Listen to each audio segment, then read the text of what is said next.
Mandala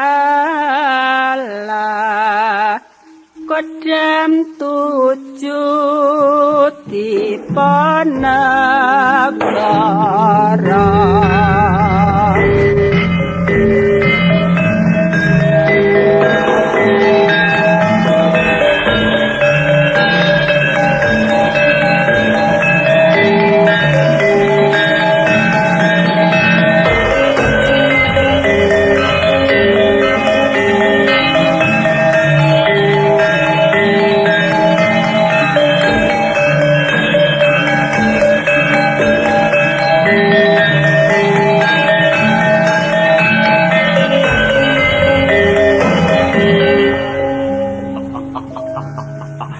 Adi Paksi Mamang Murko. Apa, Kang? Sajake kok lurahe dhewe kae beda karo adate. Piye to? Coba to sawangen. Wong ming meneng wae ngono kok ket mau. Delok-delok sajake kok ana perkara sing didheliki. Mbok ya wis rasah mikir kuwi. Mbok arep pasemone kepiye-kepiye kae. Ya wis ben. Kowe ngerti sebabe apa? Ora. Ngopo to? Ya mbok menawa kowe ngerti, omong ditakoni ngono kok. Ning ku nek kandha ya kleru. Ayo ora apa-apa kandha apa anane. Coba nek kowe ngerti apa? Ayo. Ya kira tau ketemu bojone. Kaya ngono apa? Hah? Pisah ngono kok karo bojone. Mbok coba kowe sing ngomong, kowe sing ngerti cedak ngono lho. Ora arep omong, aku anggere ngono kae malah trimo ming meneng kok. Aku anggere mencereng ngono kae. Wedi aku. Gajah muka 5. Kenapa? Budhek kowe ya. Ora. Wong aku wedi kok nek kowe nesu ngono. Rasane apa kowe Kara? Sing ngrasani dudu aku, sing ngrasani iki Paksi Mamang Murka. Kowe aja gawe swasana ing Gunung Nagalima kene iki saya suwe, saya panas. Atiku sedih tenan tak kandhani. Rasakno. Pirang dino aku mapan ana ing Gunung Nagalima, kok angkat dadi lurahmu. Dadi lurahing Brandal kang mapan ana ing Gunung Nagalima. Nanging kowe kudu ngerti. Gajah muka 5 lan Paksi Mamang Murka. Kepiye? Awake dhewe ora bisa medun. Golek pangan kanggo sejaning kanca-kanca kabeh. Apa kowe arep mangan watu? Iya. Ayo wangsulan, kowe arep mangan watu? Kowe sing wangsulan. Nek mbiyen ki gaweane didum yo duwe pangan. Ning wong aku mbiyen ming nuruti kowe kok Sukresna. Sopo sing ngetutke aku cilaka uripe? Wis ora tau kepeneran uripku. Wiwit mbiyen aku tansah diuber-uber dening Punggawa ing Tanjung Anom. Awit saka pakardine iblis Budiati. Ning nek perkara cilaka le melu kowe iki nek aku ora tak pikir. Sebab nalika semono aku wis prastya yen bakal setya tuhu ning ngersamu Kakang Sukresna. Yo, tak trimo banget sumpahmu marang aku. Yo ming saben-saben aku krungu sumpahing kanca-kanca sing ngandelke pikirku, atiku dadi wani meneh. Ora lega ora lila. Yen aku durung bisa njuwing-njuwing raine Budiati. Mantep aku nek ngono. Nanging kowe kudu eling. Kudu eling. Budiati kuwi lagi kuwasa. Jumeneng ratu ning Tanjung Anom. Kang kabare kraton Tanjung Anom saiki wis pilih jenenge. Mbuh, kraton apa aku ora ngerti.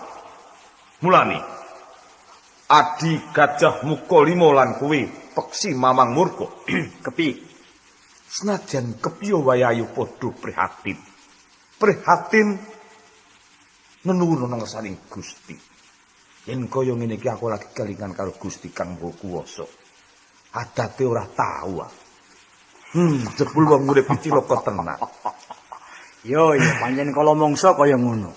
Ing mbok menawa ya saka utawa mergo kowe suwe ora ketemu Kuntari bojomu rak ngono. Aku dadi wong urip wis ora tau ngrasake bojo mergo kahanan saiki. Mbuh Kuntari mati mbuh urip aku ora ngerti nalika digrobyok dening Tyasapati sak kancane. Ning ya kudu mesake wong bojomu kuwi bayen anyar. Nek ku mesake piye aku ora arep karo dheweke aku ora ngerti alang ujure. Nek aku weruh mesake. Ayo kowe kongkonan aku tak golekane. Tak mangkat saiki. Oh malah mati cegat prajurit Tyasapati. Ben pati urip ku nang ngersaning Gusti. Kuntari mati yo Gusti sing nemtokake, urip yo Gusti sing nemtokake. Yo nek perkara Kuntari iso ora dipikir ning anakmu Kakang Sukresna. Iya, lho anak pancen iya. Sing ngebut-but iki perkara anak. Wis aja nipis ke atiku. Saiki ayo udah mikir piye carane supaya aku urip, kowe urip oning Gunung Nagalima. Yo Kakang. Wis pokoke niatku wis sumpah aku kudu mati bareng karo kowe. Nek ora kelakon sediane.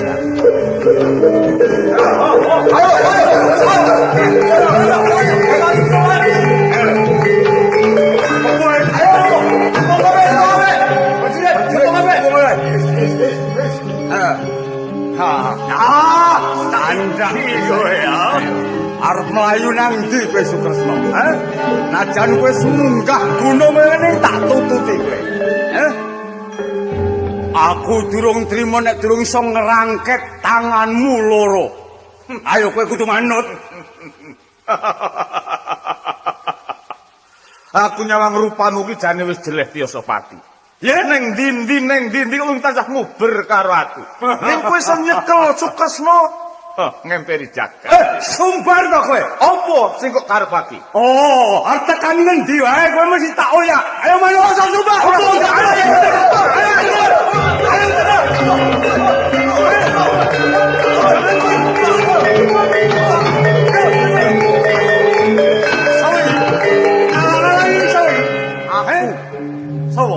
Kajak Mukolimo, kancane Mukolimo. Yo, kowe ngalang-alangi karepku, kon arep ngrangket Sukresna. Maju tak pecah sirahmu. Nganti iso mecah sirahku wis pecah sirahmu sik kowe. Oh, mati. Ayo. Yo. Yo. Waduh. Ayo. Apa? Kowe aksi Mamang Murka. Kowe melu Sukresna. Yo, ayo. Kowe tekan kene arep ngopo? Ayo kowe manut pati. Ayo kowe tak pateni dhisik kowe, Kowe mateni aku iki dhisik mati kowe. Ayo. Wah, iki. Ojo mlayu kowe.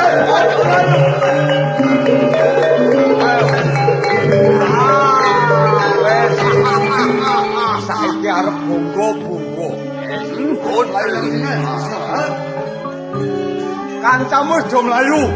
Derek kowe Sukresna tak kepung sak kanca iki. Ayo. Ora cengengesan, siji mungsuh telu kowe saiki ya. Sing maju kowe apa aku sing nempiling sirahmu? Ya ati. Mati.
kok mesam-mesem ngopo to, Kamas?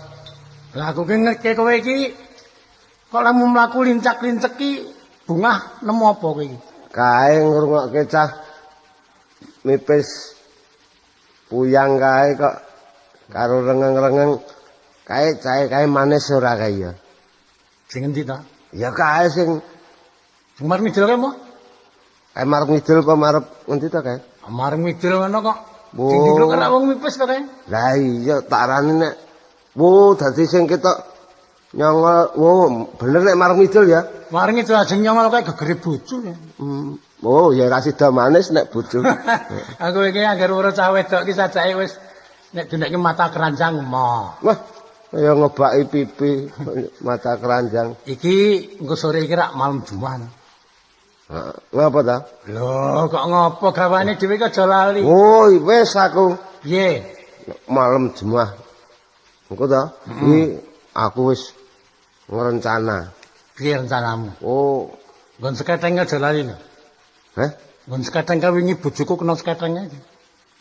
Kok kena seketeng yo bojomu kok kapake? Seketeng ketempelan seketeng. Wah ta? Heeh. Ah kok seketenge ra lunga nek nempel bojomu. Oh, kowe iki ngerti. Apa wong ketempelan seketeng ning gedhe mblo ora men. Wong oleh ngomong ki kualik, kuwi sakjane iki ora bojomu sing ketempelan seketeng. piye? Jane sing kudu sing ora trima ki malah seketenge kae. Bape? Seketenge kae ketempelan bojomu ngono. Nek ora ditempeli bojomu denge apik seketenge kae. Bareng ketempelan bojomu njur ndlemok sak bojomu kae. Ah, bojoku ki lendhet, bojoku rak ki lendhet kae. Wong kok omong. Mulane wingi iki aku ki rak njuk terus nguli-uli nang kono. Oh, Caos dahar karo sing jaga seketeng. heeh. Mbah Danyang sing jaga seketeng iki kowe tak caosi dahar. Ning aku ngerti nek karmamu iki kembang boreh. Gandeng aku Ranggawa iki tak ganti kembang api. Mulane tak sawang kok ting pletik. Anggaran tak sulet ora teng petik iki. Wong kowe ki wong tak omongi ya. Piye? Ning Nun Sewu. Iya. Kowe karo aku ki rak umur-umurane mestine iku akeh kowe pengalamane akeh kowe. Lah iya kok. Ah wong kok jero ngoyo-woro Kok nek ngono. pancen niat nuwun apa-apa ki ya karo sing gawe urip, ora kok karo simbah sing tunggu seketeng. Lho wong kuwi ming mergo bojoku le wirawili kok njek sikil iki abuh jare. Ah kowe wis tau ora apa kowe sing doyan kembang boreh barang kuwi? Ming jarene kok Lah, kok le. kuwi ya ming anjurane bakul kembang kuwi kok dadi. Supaya ben laris. Nah, sing mesti kawek nek pancen bunek apa-apa ki setiar. Ha iya. Bojomu lara goleke tamba.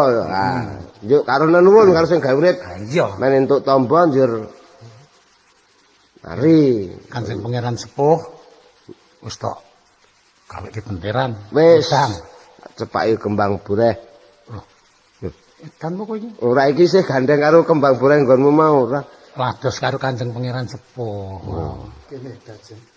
Monggo Kanjeng Pangeran. Dadi danyang dhisik sedelet. Lah ngandel ora. Ayo wong awake dhewe sok guneman tanpa nganggo padha. Aku ora ngerti nek gumun karepe ki piye ta kuwi ler rembugan iki piye ta, Dan? menika kula kalian Kamas Cokro menika wau saweg sami diskusi ngaten lho. Wah, omonganmu njuk modho-modho saiki werna-werna. Iya ta tembunge kok aneh-aneh kuwi njur apa karepe? Anu sami lerembagan Bapak apa sing menggalihaken nasib ing tembe Ming kowe kok menggalihake mbok mikir ngono. Wah, kowe kan ngrono kira-kira kancane iki arep meningkat ya mesti kok sentulan. Ini Lah lanjut. ngomong yo nges banget ngono kan saya. Aku anggere Jarene kowe wong loro wis padha krasan nderekake. inggih Lah kok arep menggalihake iki arep mikirke apa? Apa Ngaten. meneh to nek kowe iki nang kene iki? masa dipan menika lho. Mestine isih kekurangan to dadi. Ya perkara kaya ngono kuwi mbok menawa isih kurang pandrima. Menungso urip kuwi mestine digoleki nrimane iki mesti ya ora bisa. Isih Sampun kurang dangu wae. nggih anggen kula madosi nerima menika dumugi pundi-pundi. Nrimo sapa? Nerima gampingane salah sih. Nrimo ki jenenge iki kowe urung rumangsa sampurna uripmu, cukup mangane, nyandange. Kuwi rumangsa kowe iki durung nrimo ngono. Kula menika rak ngestoken wewarahipun Kanjeng Pangeran Sepuh to. Wah, kaya ora ngrasake. Ayo ngene ya wis pancen kerjaanmu kaya ngono ya wis kene. Kowe kok ngrengeni sapa? Ayo no Kakang menika. Kowe duwe kucing loro isih golek kucing siji neh. Lah ya wis. Lah kene kagen pitelu ya kowe iki. Ya ngono ya. Sing baku kowe iki nderek aku karo Kanjeng Pangeran Sepuh ki ya kudune iki kewajibanmu ki aja nganti nguci wani. Nggih. Wis do rampung kabeh kok. Sampun. Pun gawi menapa sedaya sampun. Mila wau rak ingkang klaturaken nggih. Ajeng kula menika ngrembak wis pun kawontenan menika rak ngaten kok sajakipun Ndara Pangeran kakung kalian putrina sajakipun ragi sungkaweng ing tias. Iki bangsa kawe sing metu. Ngomong-ngomong ki kowe iki nek dalang iso lho nek sakjane. Sapa? Kowe. Dalang iso ya mengarang-arang sing ngundang kuwi. Ning sajake wis padha ngelih kaya iki. Aku ngerti kok. Endi to, Kang? Le ubek wae kuwi rak mergo le rumangsa kasep le memangan. Pancen Ya jeneng ngono piye? namung mempertahankan janipun mboten kok wong sampun maringi jaminan ya sampun lumayan kok sampun. Yene iso rasa padha riku. Kono-kono nyuwun cadhong dhisik kono. Nggih. Lah ya kono-kono. Wong loro Latih aja nggih peteng salah. ngono kok kowe kok. Nah pancen kados ngaten keadaanipun. Iya iya. Wis kono tak parengake. Nggih pareng. Kula Kang Mas. Perkara abdi kuwi nek ming tansah didukani mengko ndak ora gedhe atine. Inji. Ya disenengake. Kuwi mau aku ya wis ngerti nek mau wis njujuk ning pawon. Oh ngaten. Ngrusuhi kabeh para abdi wanita kuwi padha kisruh ning nyambut gawe. Ning ya wis ben rumangsa seneng nek wis kira-kira wareg cukup marang kesenengane kira-kira pegawean ora bakal nguciwani. Inji. Saenget kula nggih mboten nate kok Kang Mas. Kula menika ndukani kalian para abdi menika mboten. Iya, syukur. Malah nyun sewu kula menika badhe matur wonten ngersa dalem Kang. Apa to? Kok sajakipun inggih leres kados ingkang dipun aturaken para abdi wonten perkawis ingkang dipun penggalihaken. Menapa to Kang Mas? Apa ya kowe iki ya ora melu-melu mikirake bab kahanan ing Tanjungan. Oh, menika to. Menawi kula menika anggen kula ngraos sampun sak petawis dangu. Iya. Nanging kula kedah kados pundi? Areh ning kula menika namung tiyang estri, Kang Mas. Iya. Ya sak bener. Nanging senadyan kowe putri, Inji. ora kok nyur teges ora melu cawe-cawe. Awit ya kudu mikirake ribeting kakung. Inji, Kang Mas. Aku mikirake ananing jumenengi Prabu Dewi Budiati. Wih, para pangembating negara Narapraja padha kusek kisruh ora karu-karuan. Inji. Malah akeh ora mung siji loro kang nilarake marang kamukten. Mbuh nyang diparani aku nganti wektu saiki durung mengerti. Inji. Menapa nang awake dhewe wae. Aku iki kok yo mikirake rada ora nyocoki marang kersane Prabu Dewi Budiati. Injih, Kang Mas. Menawi dipun penggalih ngaten mila inggih leres.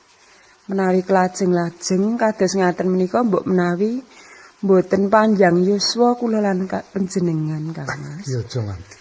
Semanten inggih kula aturi metang-metang anggenipun menggalih. Jalaran menawi ngantos kepresan saha kepirengaken panjenengan badhe tampi pidana, Kang Mas. Iya pancen ya kudu nganti dipituna ora duwe kekuatan.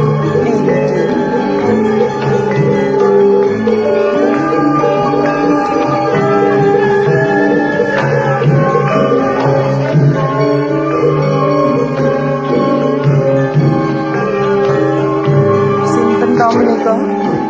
Oset. Apa ya apa udu? Kok iya. Inji. Angger Sukrisna. Inji pangeran. Nggih, monggo. Nuwun Monggo. sewu. Oh, injih. Dipun prayogaken kan. Supen kula kok Kang Mas. Inji. Kuwi lenggane kuwi to Dajeng. Monggo lenggahipun Mboten. monggo. Monggo. Dipun prayogaken. Sugeng to. Inji. Wilujeng kula saged suwan wonten ngersanipun Kanjeng Pangeran. Mboten wonten ingkang nderekaken nggih. Mboten namung piyambak jelaran kula pisah kalian kanca-kanca kula. Oh, injih. Tindak saking pundi sajakipun radi ribet penggalihipun. Kawontenanipun wekdal sak menika kula kepengin mangertosi, Nggih. Pangeran. Kula saking Gunung Nagalima. Wonten Nagalima. Iki. Mbok menawi Pangeran rumiyin sampun mireng kabar nalika kula tuwi kuburipun Rama Sutrisna wonten ing Nagapura. Kula konangan dening prajurit ing Tanjung Anom. Inggih. Usana kula dipun uber-uber, kula lajeng minggah wonten ing redi Nagalima pisah kelan semah kula. Wonten ing redi Nagalima dipun uber malih pisah kelan kanca-kanca. Mila Pangeran kula nyuwun lumunturing sih panjenenganipun Kanjeng Pangeran nyuwun gesang. Kados pundi Kang Mas? Ya wis wajib be Dajeng. Injih. Lah niki pancen yo pancen kraton. Ayo ora dadi ngopo to. Wis wajib awake dhewe tetulung. Inggih. Mula sak bisa-bisa mengko yo karepmu masa bodho. Oh, Ning nggih. pancen kowe kuwi yo putri kang bisa pelas marang sepadha-padha itu. Menawi ngaten Kang Mas Pangeran Tambak Raga, menika badhe kula dherekaken supados mempebet kemawon to Kang Mas. Iya, Nggih. Monggo singitan Monggo, sawetawis monggo, wekdal Nggih. wonten. Kanjeng Pangeran Tambak Raga iki pareng rugi. Iya.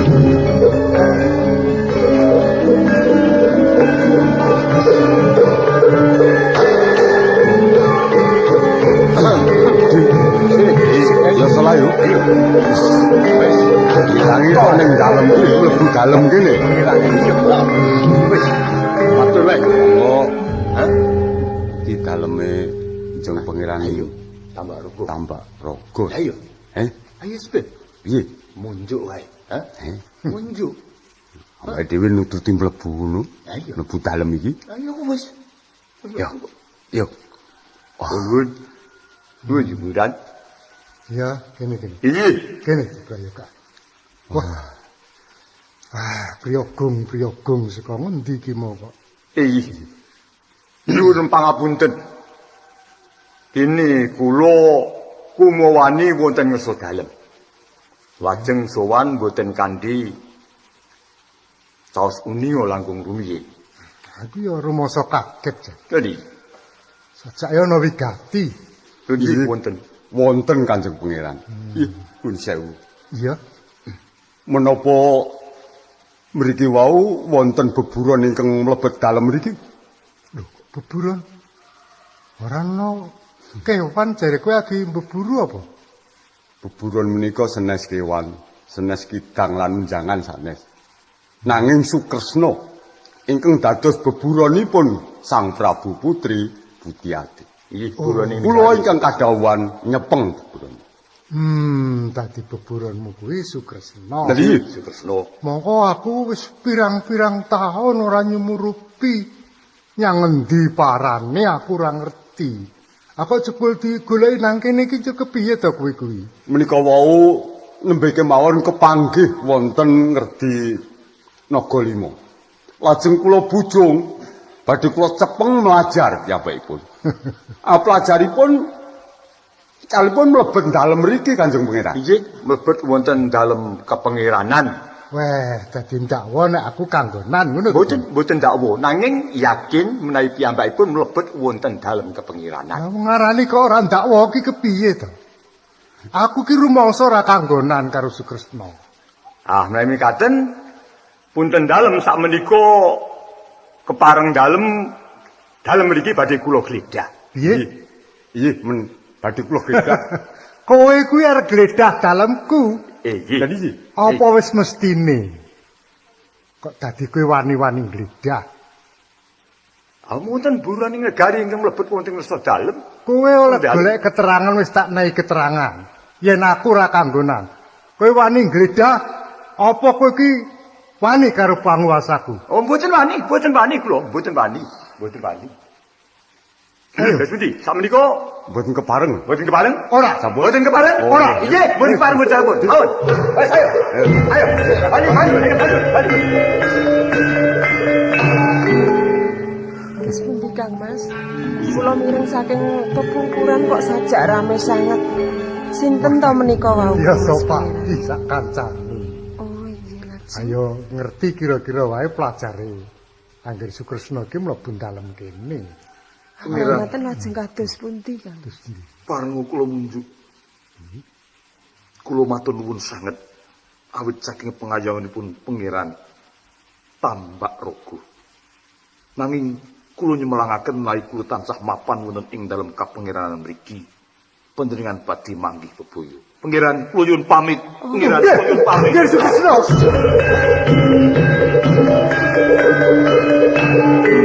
Wah, dadi Mas pangeran Tambak. pancen lantik temenan. Pantes dadi satriya kanto. Kedhe pliringing netra pancen ya wis mengerti yen aku duwe waspada. Kira-kira menawa manggono ning kapangeranan sakuntara wektu wae malah bebayani tumraping Angger Sukresna. Inggih Kang. Ya mesti puja-puji wae. Bisa slamet apa kang dadi penggawe bisa kelakon dadi. Inggih Kang. Saiki padha ngerem sakuntara. Atiku kok neratah ora karo-karuan. Ora kepenak ati. Oh inggih sumangga kula dherekaken Kang Mas.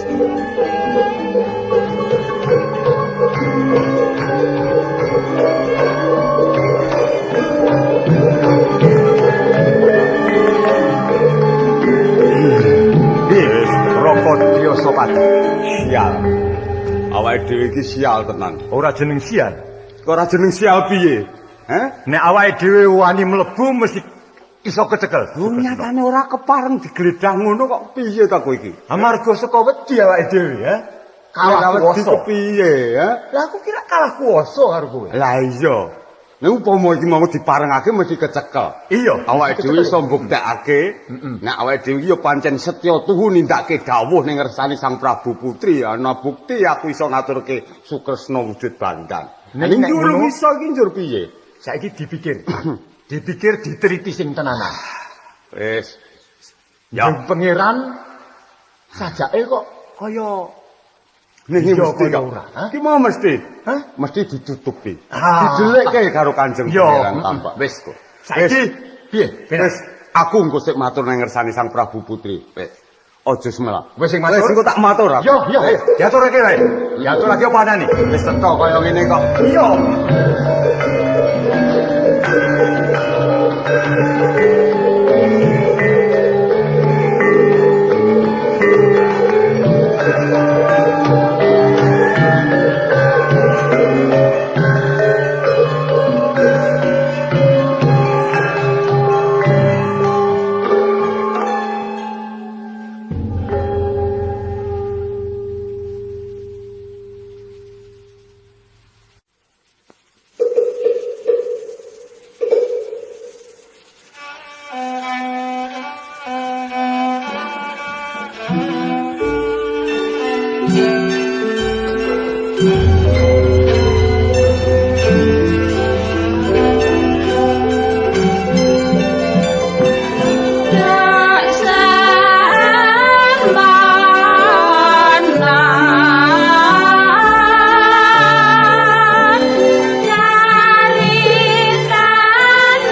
Tyosapati. Nggih.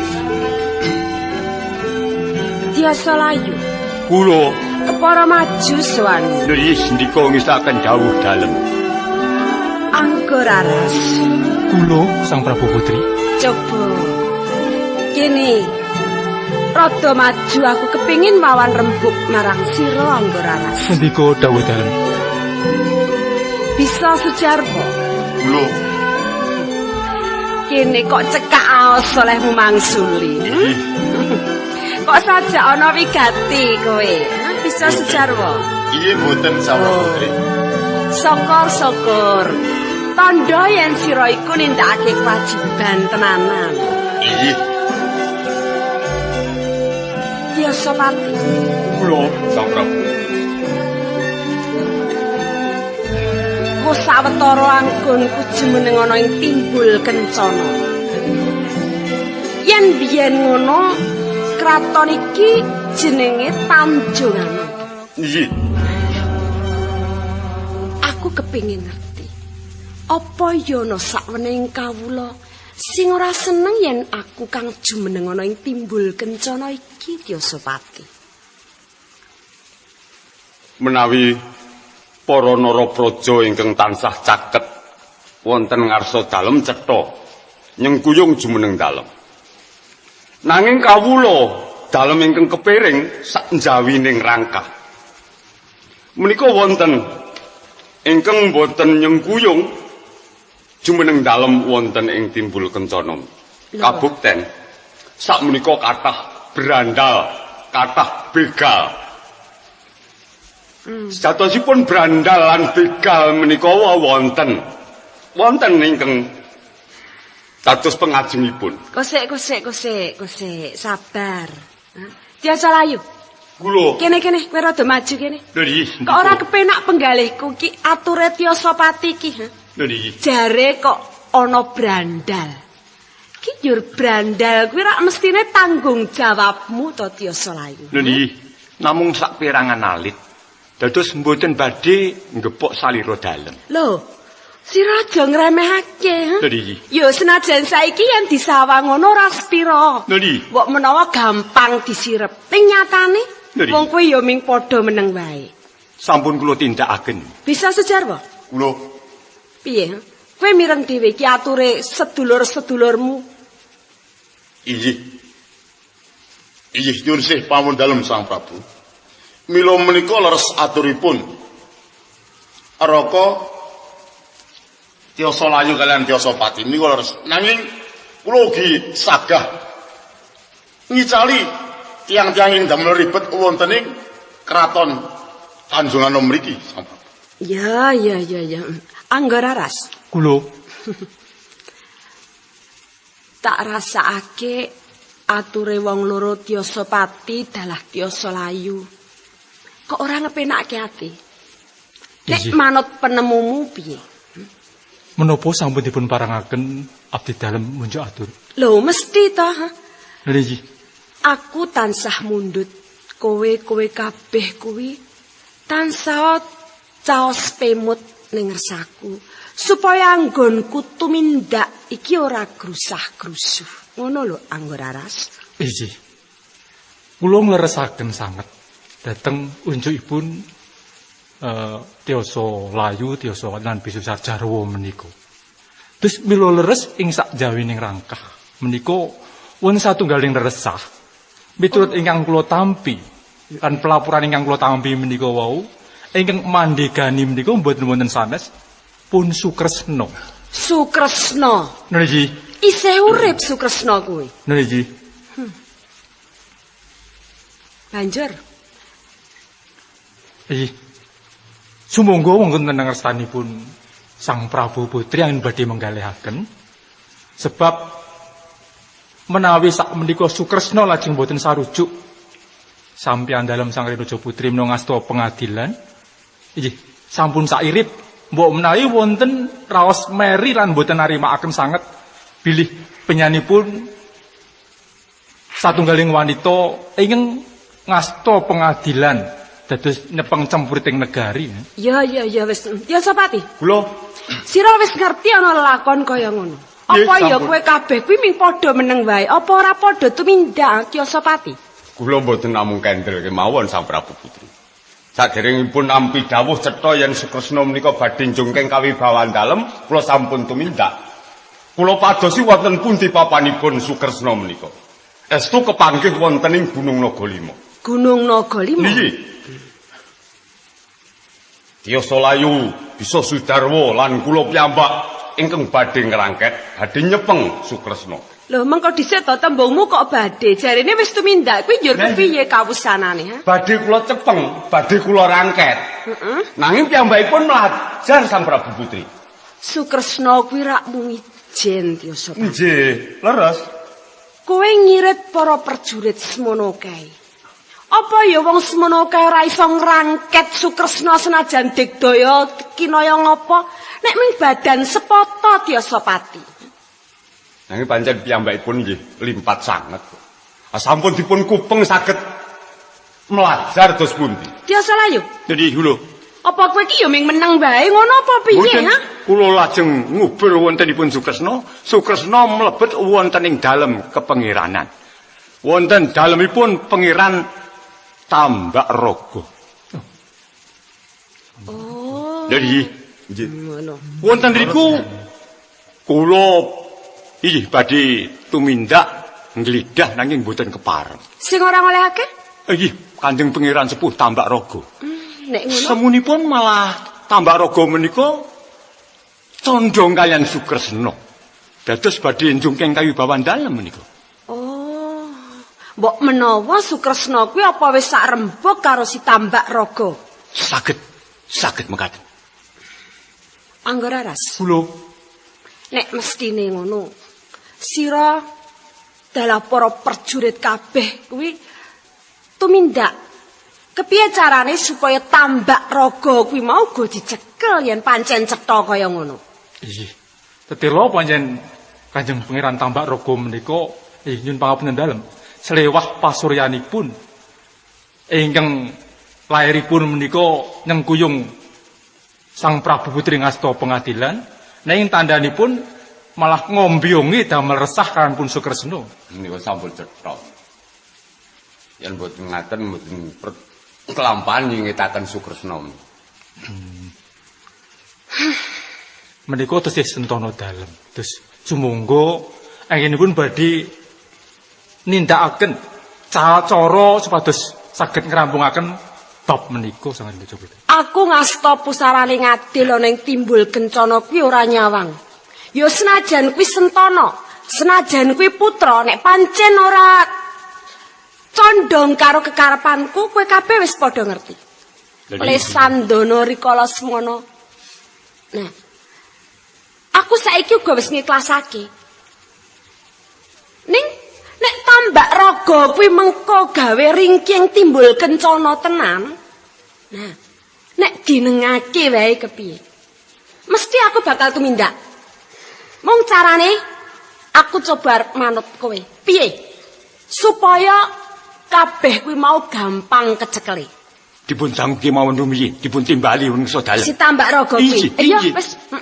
Nah, aku utusan sapa sing nimbali Tambak Raga? Bisa jaro. Yo, kowe wae lho, Ki. Iki bareng. Matur yen ditimbali. Timbali ning dalem.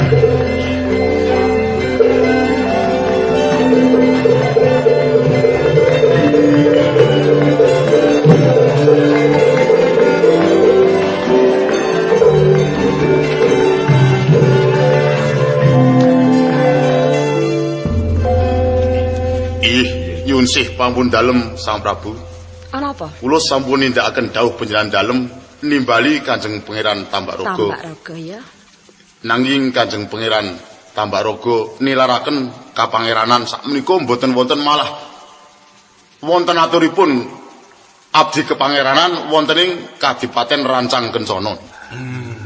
Nggih, sampun. Cetok. Wis saiki pancen saya cetha.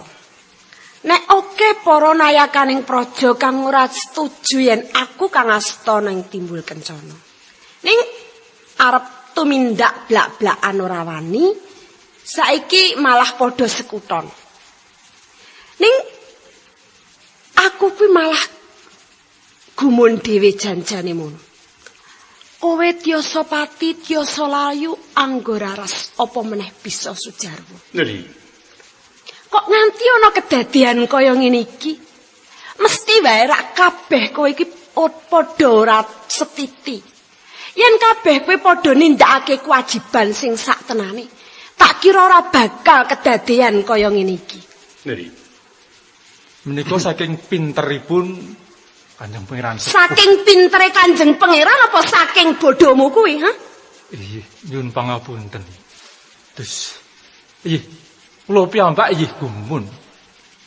Sebab menika kenging kawasan rempit sanget anggenipun sami dedamelan. Terus kenging kawasanan musuh tunggal susuh menika. Kuwi tandane yen kowe kabeh kuwi mau tak baleni meneh ora nindakake kewajiban. Nggih. Kowe ming seneng nampa kekucah. Kowe ming golek ati ana ngersaku. Ning nyatane tumindakmu kabeh ora ana kausanane. Nah, saiki yen nganti tambak raga wis bisa dadi siji karo Sukresna, karo si Lesandana, senajan Lesandana kuwi anakku. Nah, rak kekuatane saya gedhe. Kaluhuran. Lagi durung padha dadi siji wae kowe wis ora bisa ngadepi apa meneh saiki. Angin sampun kuatos pripun dawuh timbalan dalem ingkang abdi tansah sumadiyo. Wah, tiasa layu kowe isane ming matur ning ngersaku sampun kuatos tanggal jawab ning nyatane ndi? Nah inggih kula aturi nyabaraken Sang Prabu Putri. Terus dipun teliti langkung rumiyin. Inggih mulan botenipun. Mangke kita tumindak menawi lajeng klentak-klentu lajeng kados pundi. Rening menika ugi sentana dalem piyambak. Ya wis ngene wae.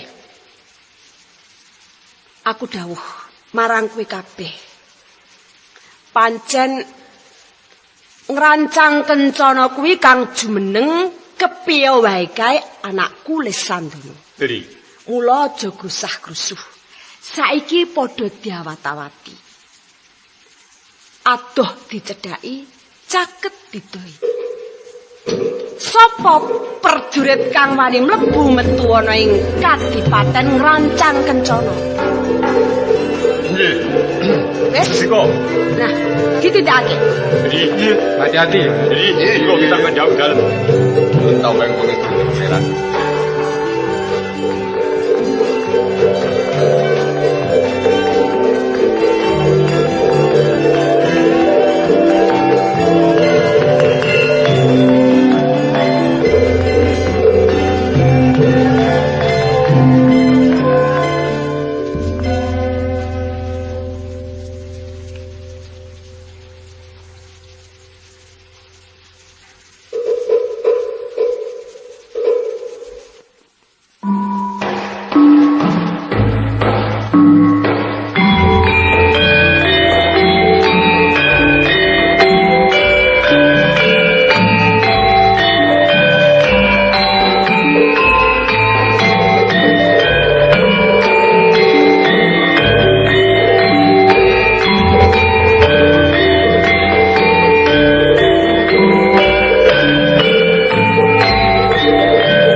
Mestakaken dawuh wayah pangeran.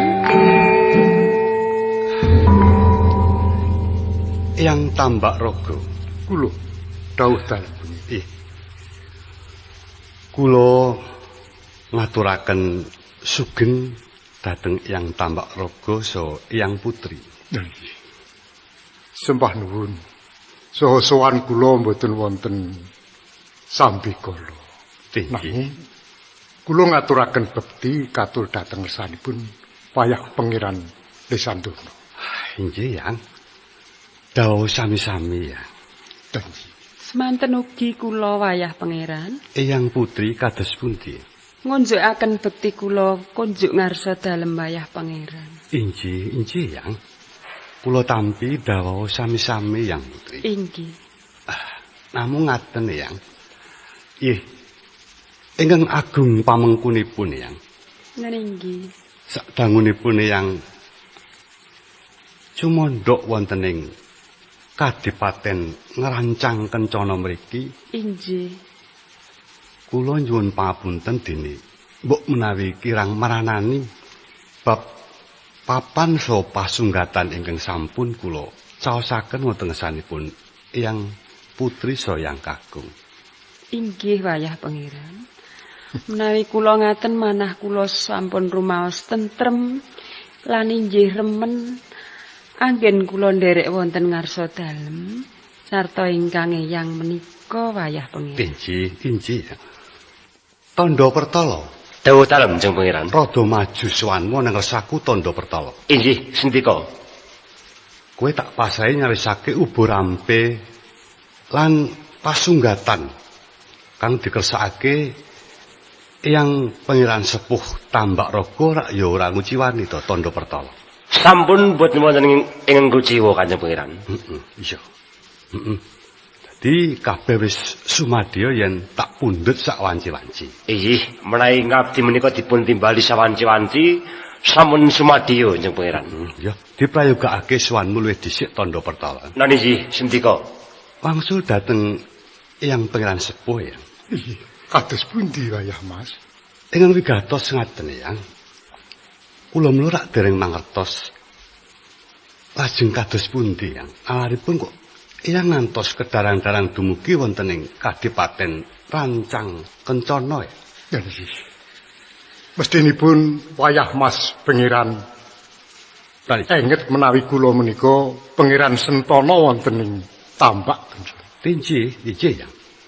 Wonten timbul kencana menika kula boten kraos margi wekdaling sak menika anggenipun pangastaning pengadilan Prabu Dewi Budiati menika sampun boten kanten-kantenan. Boten namung kula. Boten namung setunggal kalih kathah para pangembating negari ingkang nilaraken dhateng kawibawan. Mila kula sowan wonten ing Rancang Kencana kadherekaken penderek sawentawis ingkang sami tresna lan manunggil dhateng kula. Lan sawentawis Raja Brana minangka kanthi sumadya kekiyatan. Menika kula badhe ngayom wonten ing ngarsa dalem. Lan kersa menggalihaken kados pundi menapa namung kendel kemawon wayah Pangeran Lisandana. Waduh yang pepunden kula ya. Menawi ngaten Yang. Terus Eyang menika ugi kanggep lepat wonten ngesanipun Kanjeng Ibu Budiati. Leres pancen mekaten. Kita Yang. Menawi ngaten Yang, sampun to. Sak menika Eyang Putri Eyang Pangeran Sepuh kula aturi inggih mapan sakwentawis wonten ing Kadipaten Rancang Kencana. Terus menawi wonten menapa-menapa mangke kula ingkang tanggal jawab dhateng Eyang sedaya. Inggih, Jeng Pangeran. Menika perlu kawigatesan Jeng Pangeran. Apa? Sebab ing atasipun ingkang piyambak menika sampun meratelaken bilih panguwasa ing Tanjung Anom utawi Timbul Kencana menika samsaya boten kanten-kantenan. Bijil res menawi panjenengan jeng kendel kemawon kados pundi para kawula ing nderek panjenengan lan tuturi dhateng panjenengan dalem kan. Karepmu? Ya mesti kemawon kula ugi nyuwun kanthi sanget dilaning penggalih dalem. Sumangga kapenggalihaken babakan menika mangke kanthi pambiyantu cara ingkang pundi kemawon kula sagah dados banten ing perang. Punten dalem sewu wayah Pangeran. Kados pundi Yang? Menapa kula dipun keparengaken munjuk atur wonten ngarsa dalem wayah? Inggih, menawi perlu monggo ya. Unjuk aturipun abdi dalem menika ugi leres. Menapa malih ingkang Eyang. Nanging kula aturi menggalih langkung rumiyin. Lan kula aturi metang-metang bilih kekiyatanipun wonten ing kadipaten menika boten timbang kalian panguwasipun Sang Prabu Putri. Inggih Yang. menawi ngraosaken kawontenan menika inggih leres. Utawi Eyang Putri nggih ngantos gerah kados ngaten, terus kula piyambak menika ugi inggih lajeng trenyuh raos manah kula. Kok malah ngendoni pikir to. Terus pundi to Kang Piye Mas? to Daji? Aku munjuk nyang ngarsane wayah Pangeran Lisandono kok malah ngendoni penggalih to. Apa aku dilangake rene ngaku kuwi senajan wis tuwa-tuwa. Nanging sagu aku ndepani dadi pepalang. Lepat kula nyuwun sih pangapunten Kang Mas Pangeran. Ya sampun to, Yang sampun. Gandeng kula menika setunggaling pawestri. Mongko menawi dipun penggaling keng saestu pundi to kegiatanipun Kadipaten Krancang Kencana menika? Inggih leres. Rak inggih mboten timbang menawi dipun banding. Upami kula menika badhe nglawan kalian kegiatanipun Ibu Budiati, kula kira pun saged kelampahan. Pareng mujo atur Jeng Pangeran. Ijo, kepiye tondo pertol? Lepat nyuwun sih pangapundhalem. Ijo ora dadi ngopo?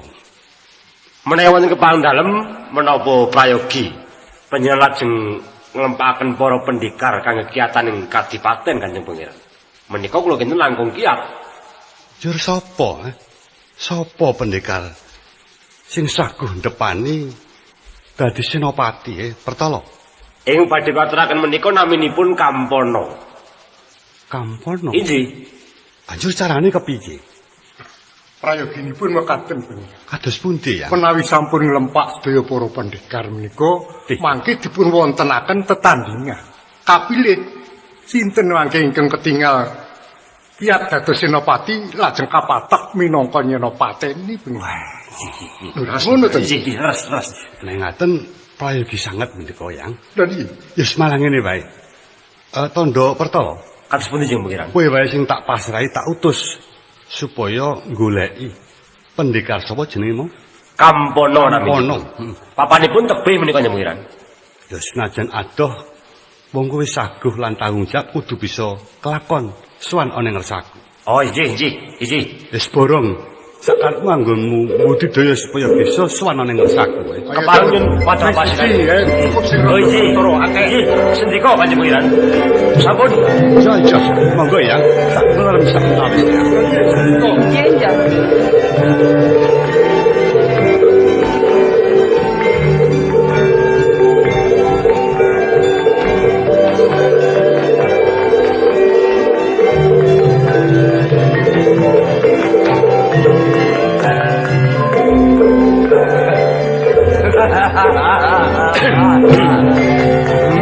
Segrono.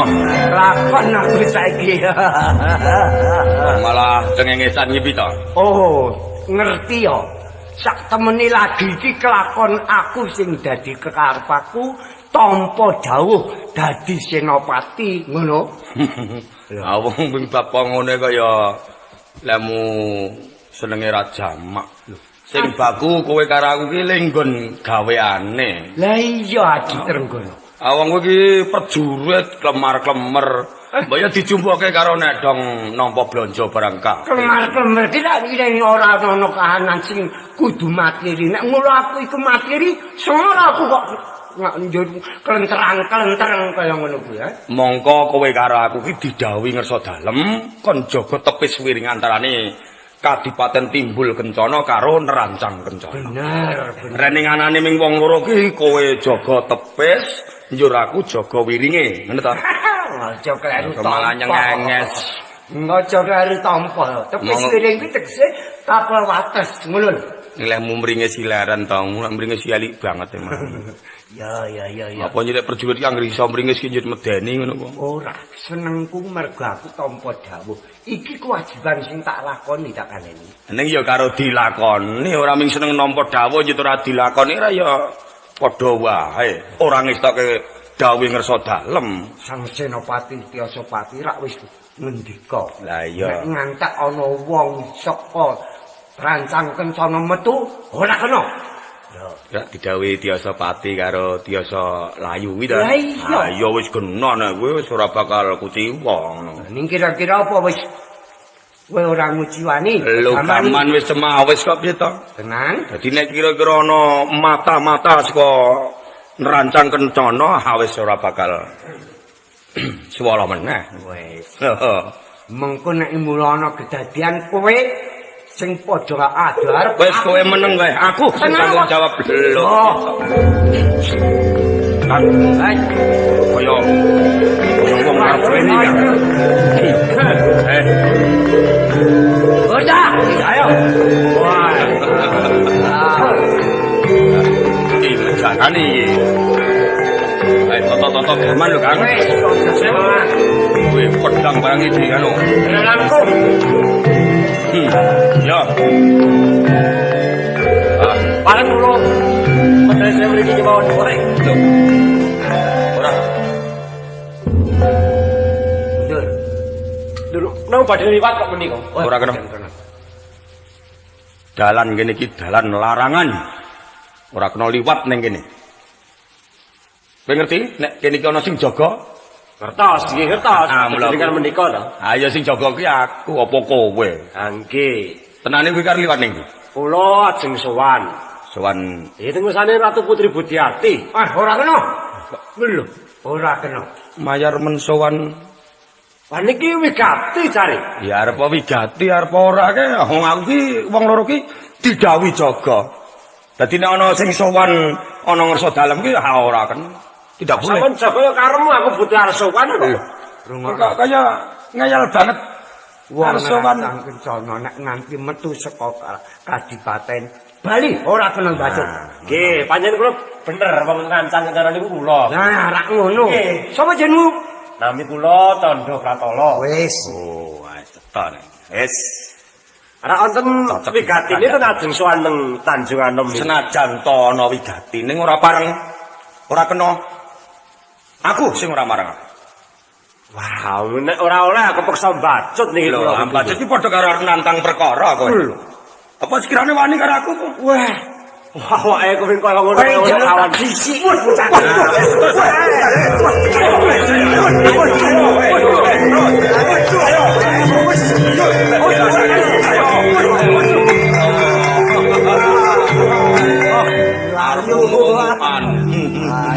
kelas ta. Awake iki ming wong bieh-bieh itu tengkong jare. Wis apike iki ra ning cetha wis ana kahanan kaya ngene. Ya, ditututi. Mlayu lho. Wis ben ditututi. Ayo. Yo.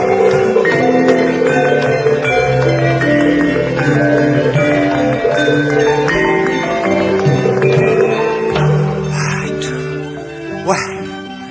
Cilaka iki.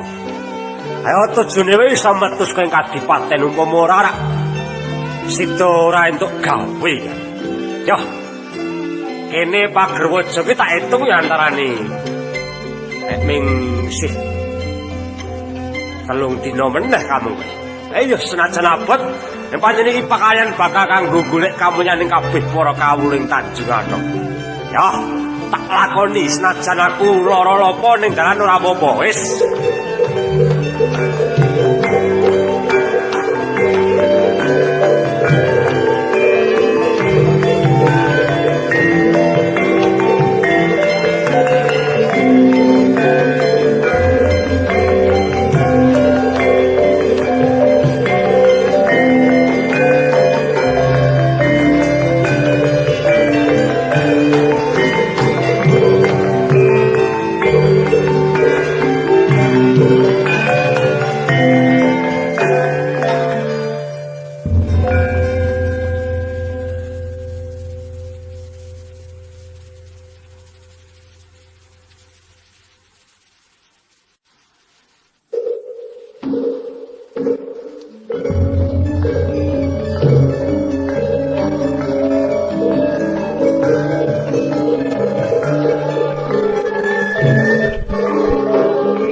cedak. Iya, nganti koyo. Kowe kok ngututke wae iki ngopo to kok? Wis rada rono. Aku ki njaluk wangsulanmu sing cetha ngono lho, sing gumathok. Dadi aku ki karuan lek aku ngenteni kowe kuwi. Sik wangsulan ki aku kon wangsulan apa to, Ndel? seminggu kepungkur kae kek ning isor wit gedang kae omong-omong loro kae. Hah? Omong apa to aku? Aku ki rumangsa aku ora tau ndek janji karo kowe, Ndel. Mesti lali lho kowe iki. Ya ora lali, ya saiki genahno nek pancen aku lali ki elingno ngono lho. Padha-padha brandal lan padha-padha le ya wis klebu wong kasep. Kowe iki rak ya wis 22 taun to? Ayo wis punjul. Yo do ndi bojo yo. Mbok kono gak duwe bojo kok. Ayo kowe kuwi tak pek bojo, Pak, aku ki peken bojo ngono lho. Kowe ki arep ngepek aku ngono apa? Lho. Aku ki tua setel. Kowe ki ora rumangsa to? Ora krasa ya aku. Kok ayo ming wong kemayu kuwi kok. Ya ora kemayu, wong aku ki ya ora ayu kok. Jarene nek wong ora ayu ki kudu kemayu. Piye? Hah? Mbok wis ra mikir kuwi. Kowe dhewe urip nang alas kok ngene kok mikir kaya ngono. Lho, urip ning alas ning butuh ki rak ya bisa-bisa wae to, Aku ki isin lho jane. Kok isin? Aku ngetutke aku wae. Anggere kuwi ngene wangsulan karo aku sing cetha ya wis. Piye? Hah? Ora mikir. Brandal Gunung Indrakila iki nek wis gondel. Isih kurang kepiye? Hah? Ayo ra. Kanca-kanca kene iki sing kok pilih liyane aku sing wangun dadi bojomu sapa? Kurang piye aku? Ayo akeh sing bagus ki rameng kowe dhewe kok. Lho, ayo sing bagus ki akeh liyane aku. Ning sing gelem karo kowe iki ya mung aku kok. Saking dene kowe kuwi tok rewangi blubut. Ning aku mau kok aku wis ora mikir nggon kok ngono kuwi kok. Del, tenan. Dene, Duk. Mah. Kowe iki kok le kurang jiwiti barang tok. Mangkel lho. Lho. Syukur. Ngopo iki eneng-enengan? Aku to wong kok ngetutke wae. Ngetutke wae wong kok ditutke ya gelem kok. Kepepet kok. Aku nang kene jan wong wedok. Konangan. Gondel. Karepmu ki piye? Ora apa-apa, ya ming kepingin wis gendhek karo tak wek bojo ngene lho dong karepku iki. Aku mau tenane wis krungu. Nek pancen bocah wedok ki durung gelem, mbok ora usah doyak-oyak. Kok nekat wae nganti kaya ora ana sing diloni. Kaya ngono kuwi jenenge nyebel-nyebeli wong golek pangan. Syukur. Sing goblok ya genduk kuwi. Wis 22 taun coba rasakno. Ngerti wek bojo ora gelem njur kapan? Kang. Piye? Tak antemane dhewe apa iki? Ayo aja mesake. Aku ki sebah nek ngingetke wong deneng-enengan kok ngono ki. Iya gondel iki yo murah kabeh tumrap awake dhewe kok. Ana dienggo canguk barang kok. Kuwi patut nek dadi canguk. Delok potongane wong ngono kuwi. Ya ben. Ayo kono pisah. Gondel ngiwa. Wis aku lunga iki. Ora lunga ning ngado. Mbok yo rada rono to. Kon rada rono kok ora ngrasake dadi aku kok. Ya lunga.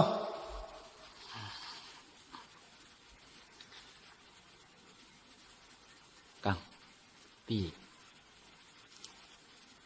Jane awake dhewe iki terus arep kepiye? Kok ora iso kaya mbiyen oleh ngrasake.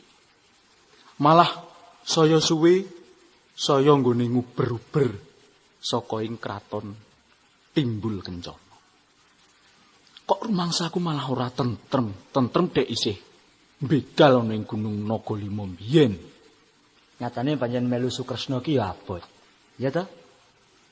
Kowe Paksi Mamang Murka lan kanca-kanca liyane wis ngrasakake.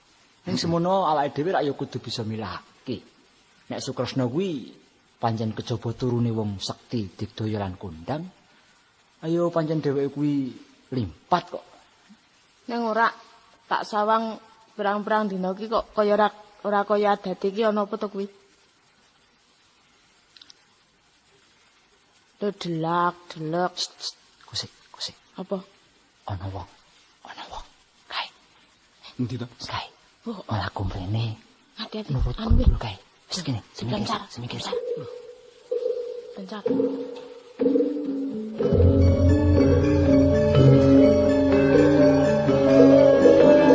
Manut, manut, manut.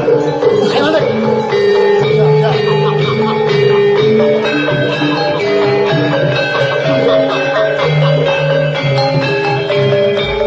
Entuk pangan calone. Hati-hati gundel karo kuwi Ya. Dawa gaman. Biadati wae, biadati wae. Ora usah takoni terus pateni ngono wae. Sandangane apik raja, Mbak. Aku jlibre iku ya gelem aku. Karo jari wah sing rada patut ki. Sopo kuwi? Wani munggah ana ing Gunung Indra kila kene. Aku Tondo Pertolo. Tondo Pertolo. Kebeneran sandangamu apik. Saiki tak jaluk kowe tak pateni ning gunung. Lho aja wong aku ki sarane ya Narapraja malah do dibegal iki. Saka ngendi kowe? Narapraja. Saka Kadipaten Rancang Kencana. Ilmu. Tekan Gunung Indra kila kene. Aku arep takon. Apa bener kene iki nggone Sukresna apa? Lho malah wis ngerti. Malah sing ditakokke kuwi iki piye iki, Kak? Nek bener piye? Mulane aku ora kaget nek weruh kowe kabeh kuwi ora kaget sebab jerene akeh kancane Sukresna, ya kalebu kaya kowe kuwi. Yo. Pancen kene papan kancane Sukresna. Nah wis saiki aku temokno karo Sukresna, aku butuh ketemu Ijen. Ora karo kowe iki kok. Kok lebih nak ulangin lho. Iso. Gajah muka limo ki piandel Sukresna lho. Nek ora percaya karo aku, kelakon tak antemi kowe. Lah apa ya aku wedi.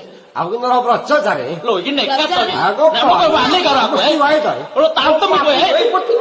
Iya, mati kowe.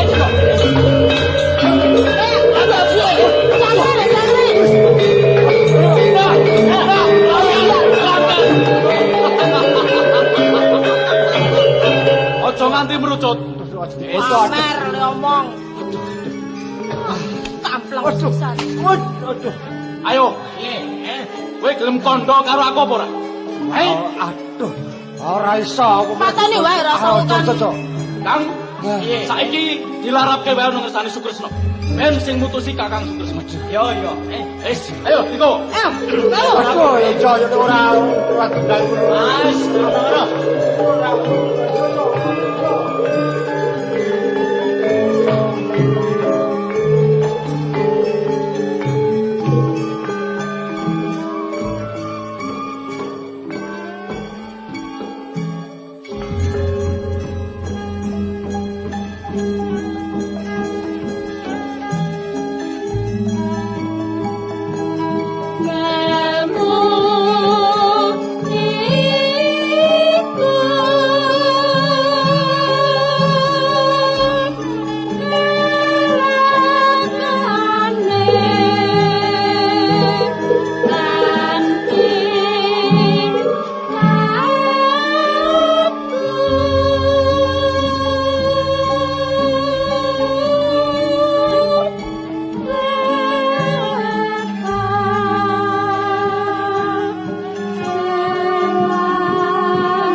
Diculke to Kakang kok kaya wong apa to wong wis kebojoan pirang-pirang taun kok lek gekeng cekelan wae. Culna ta karo kuwi Kuntari. Kok aneh to kowe iki. Pirang taun dipisah karo. Pirang taun. Gonku pisah karo kowe iki rak ya durung suwe to Kakang. Ning rasane kaya wis pirang-pirang taun. Aku ki geli lho nek anger kowe kaya ngono kuwi Kakang Sukresna. Wis ta iki colna wong kok lho. Apa kowe saiki wis sengit nyawang karo aku Kuntari? Sengit piye to? Pirang-pirang dina, kepara pirang-pirang sasi tak goleki. Meh wae aku keporen tiwas mergo goleki kowe. Bareng wis ketemu saiki kowe kaya ngono. Mbok ya aja kaya ngono to Kuntari. Lho ngene Kakang Sukresna. Aku ki gumun. Ketemu ki ya ketemu ning ra ya ranjur kaya ngene iki to ah. Lah witekno kon kepiye wong karo bojo jare. Iya ra apa-apa.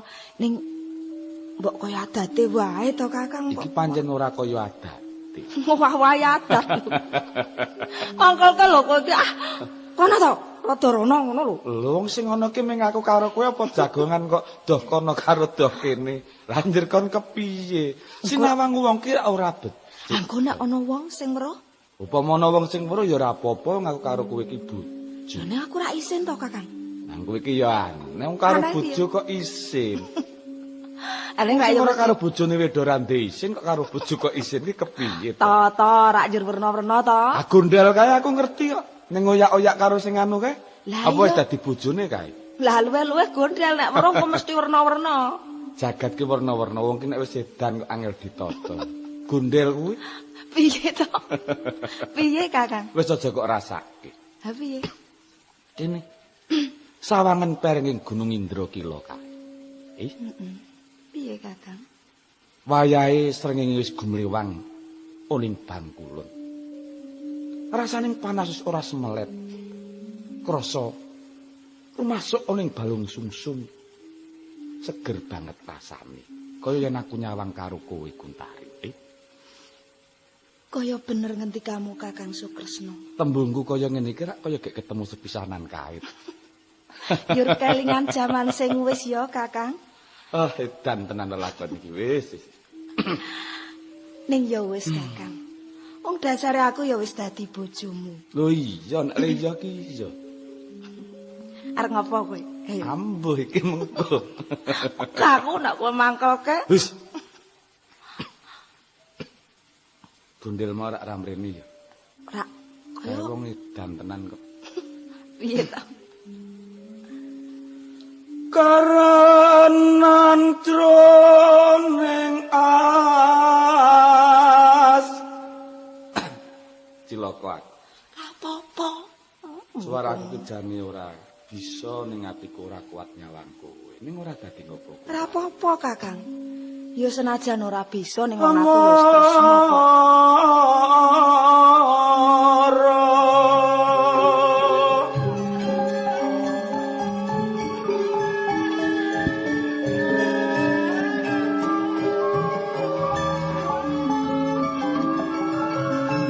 Tangan mrengesi rong maanis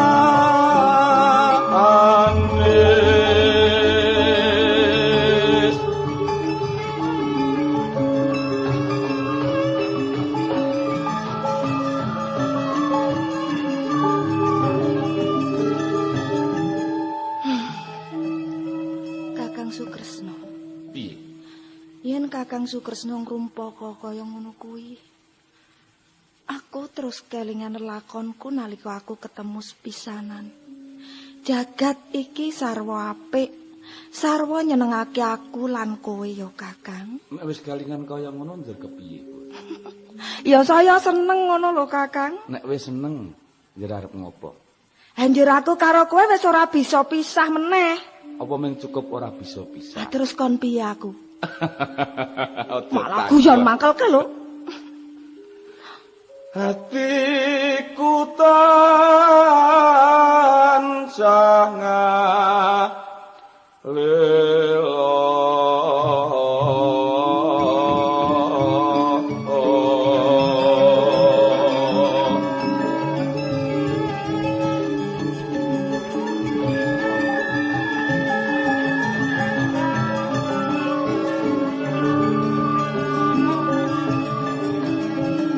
Andrawang lakon ing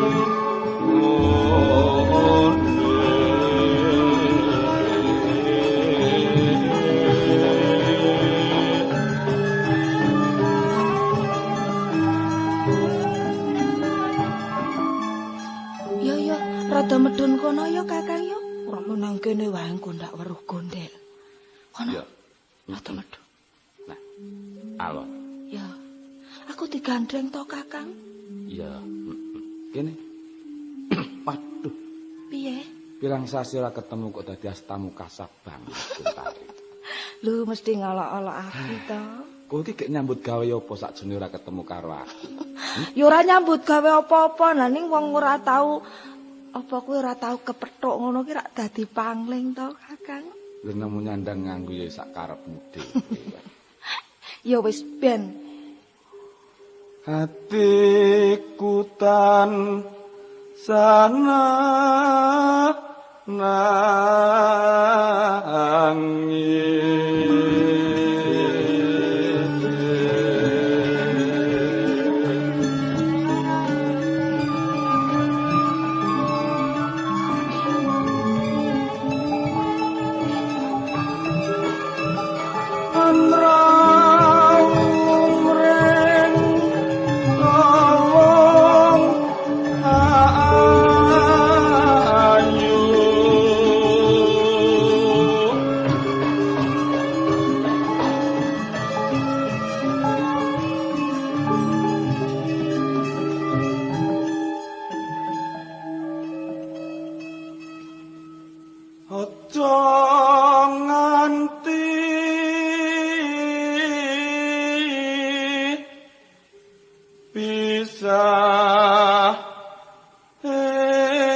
Kakang Sukresno. Aduh. Kenapa? Apa kok urip ning swarga ki kaya ngene iki, Kunta? Hatiku tentrem. Ayem. Senajan uripku kebak panandang yen tansah cecaketan marang kuwi Mas. Mbok ora sah menggalih sing werna-werna to Kakang Sukresno. Aku sumelang yen kuwi ninggal aku, Kunta. Wis to aja sumelang. Aku tetep setya ning ngarepmu Kakang Sukresno. Lahir batin kuwi kaya. Lahir batin, Kakang. Karo ditutuke nggonmu ngrumpaka ya padha mlaku medun kono kae. Sing rada idum kono kae lho, Kakang. Yo. Sisih kono rada lunyu. Watune akeh lumute. Kae lho, Kakang, kae lho sing rada medun kae nek nang kene iki isis banget kok. Adokun tari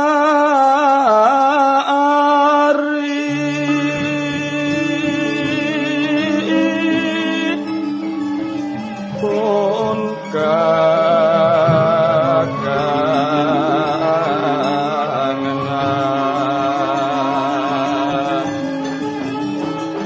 nengas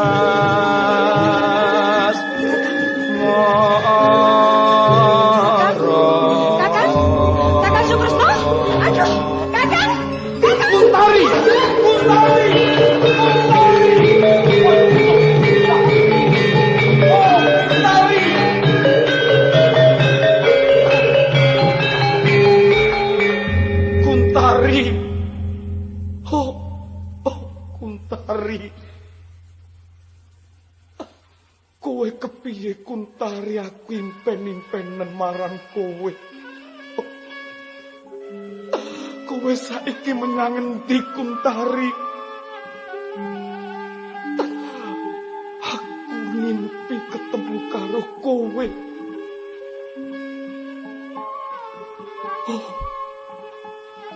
Kaya ngene ringking wong lanang yen pisah karo wong wadon. Rusak hatiku Kuntari.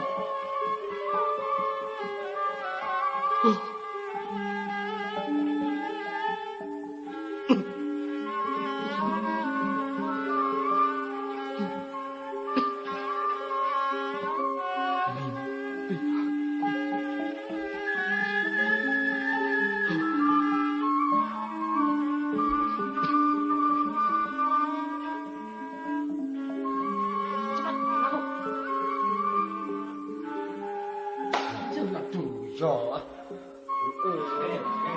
Yo. Masuk Gusto. Sopo iki? Aku Kakang Sukresno. Adi Gajah Lukolimo. Kepiye, Kakang? Lan kuwi Garuda Mamang Murka. Sopo kang kok irit ana ngarepku iki? Iki Tondo Pertolo. Nek miturut kandhane saka Kadipaten Ngrancang Kencana. Apa karepe munggah ana ing Gunung Indrakila kene? Tak takoni dheweke ora gelem ngaku. Wose butuh ketemu Kakang Sukresna lan gelem bloko yen karo Kakang Sukresna. Sediane apik apa? Aku durung cetha, Kakang. Kene maju. Maju kene. Iya ning iki dodole dusuk kok yo. Ya dudul. kene. Dudul. Ah, ya ngono adile omong ki rada kepenak ngono. Kowe kang jeneng Tondo Pertolo. Iya. Kowe punggawa ing Kadipaten Ngrancang Kencana. Pancen bener. Kok dadi kowe munggah ana ing Gunung Indrakila apa karepmu butuh ketemu karo aku? Ngene Sukresna. Aku diutus karo Kanjeng Pangeran supaya maringi prisa marang kowe. Pangeran sapa? Lesandana. Oh. Putrane Ratu Budiati. Ya, kene malah wis ngerti banget ngono kowe. Ya.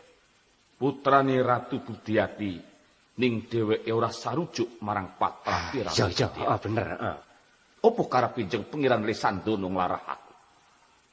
Sing dikersakake kowe didhawuhi mbiyantu marang putripune Kanjeng Pangeran sebab iki rak Kanjeng Pangeran ngangkah supaya bakal njabel kraton ning Timbul Kencana supaya bisa diregem panguasane karo Kanjeng Pangeran.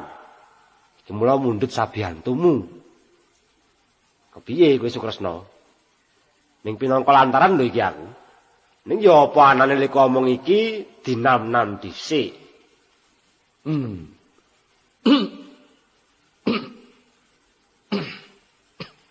Jeng Pangeran Lesandana njungking kawibawan oning kraton Timbul Kencana. Iya. Timbul Kencana iki Tanjung Anom biyen. Lah iya, Ning ya dipikir dhisik lho, Kakang Sukresna. Engko aja-aja Kanjeng Pangeran Lesandana iki malah bakal ngloropake kowe. Njur iki mung dienggo cara, iki ngapusi iki. Aja gelem rasah wae. Kancane dhewe iki akeh, ora mung kowe tok. Ngono. Ngati-ati kuwi perlu. Lan kowe cubriya marang sapa wae perlu. Saiki akeh wong kang angel dipercaya tumindak lan patrapi. Tondo Pertolo.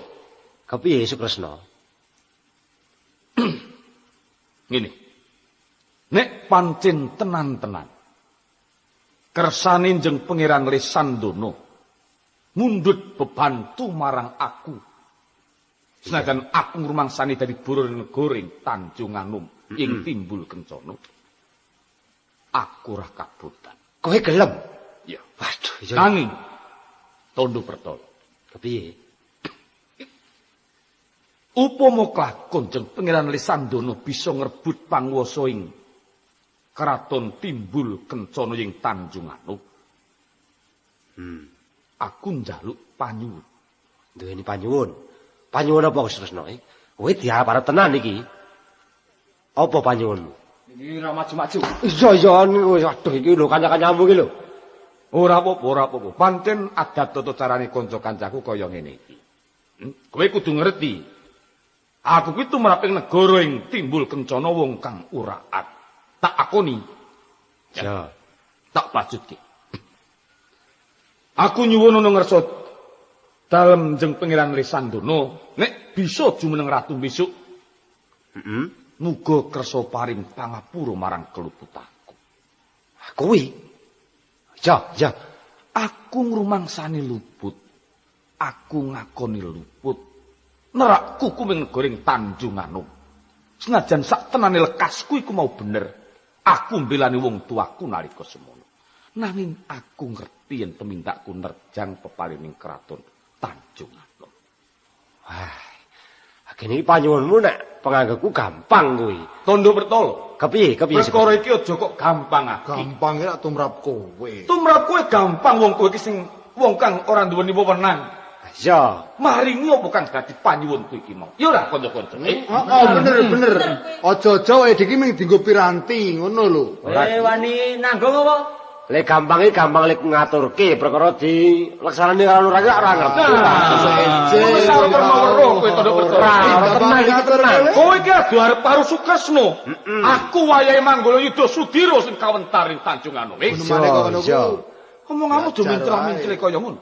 Ora wis iki cetha aku wis ngerti marang kebutuhanmu. Ya ming mesine aku matur apa anane kabeh panyuwunmu. Nah, nek bisa dipinangani kepiye? Ning kedaling tembungmu ki tak rasake kurang kepenak, kurang ngantepake boboting pikir. Oh, Tondo Bertolo. Kepiye? Wilang-wilang kowe bisa urip adu arep karo Sukresna. Adat sing wis takono karo kanca kancaku. Yen ana Punggawa saking kraton timbul kencana tanpa bariji. Ya wis ning kabeh ki mau aku njaluk pangapura. Nek kowe bisa, kapan-kapan tak mesti aku ngundang kowe meneh ning kene to. Ayo kabeh kanca-kancamu kuwi dikandani. Ora ming kowe jen Sukresna. Kanca-kanca, piye? Iki wis dadi katetepaning ati.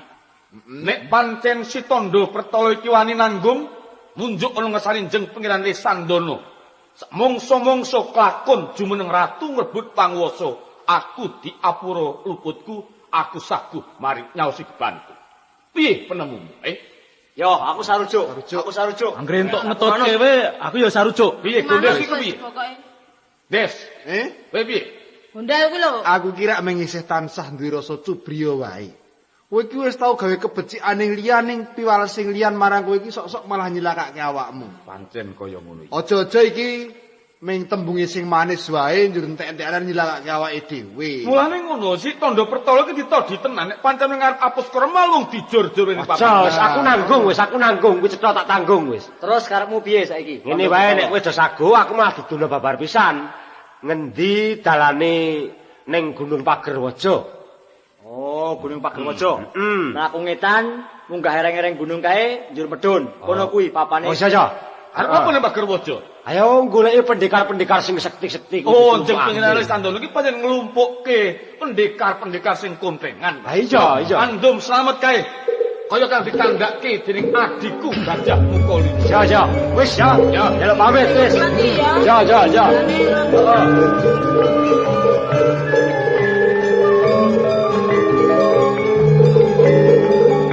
Gajah Mukoli mo Garuda Mamang Murka. Piye kakak? Gondelan kanca-kanca. Iki wewenngan kang rada panggang tumraping uripku lan uripmu. Awit aku ora kuat yen rino wengi mintan.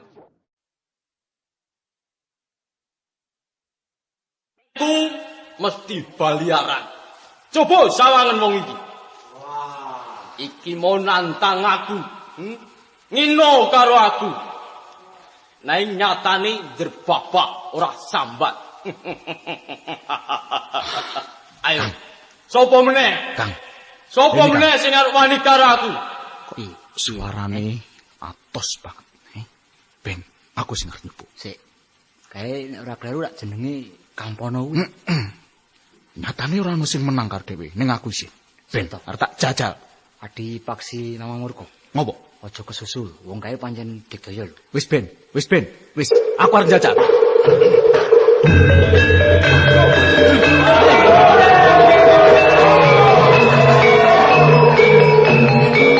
Hei, Kampono. Sopo ke? Wani lumpat ning panggungan kene, Paksi Mamang Murka. Kowe aja sumbar, Dumeh ora ana sing ngalahke kowe, ning aku isih wani. Aku sing arep ngalahke kowe, Kampono. Kowe arep wani karo aku. Ayo, tanding ngono aku. Tanding ngono aku piro le, nantang karo aku, Piye? Mati kowe, Mati. Wit. Oh. Waduh. Mati. Waduh. Ayo. paksi kok sajak rada keser. Yo. Tak unggahi. Aduh, uy.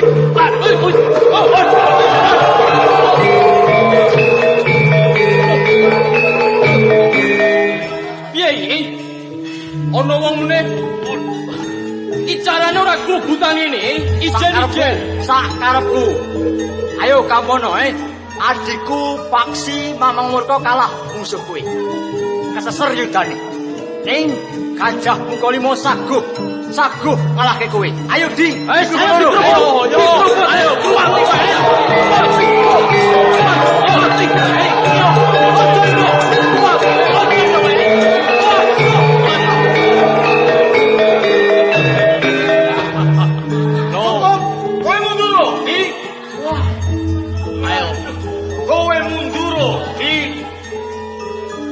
aku sing bakal nandingi.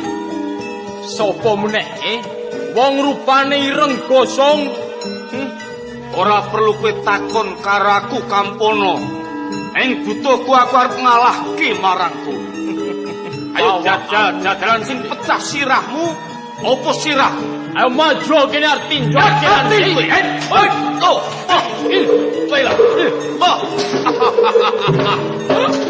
Endo limpat. Ayo Kampono, ayo. Maju.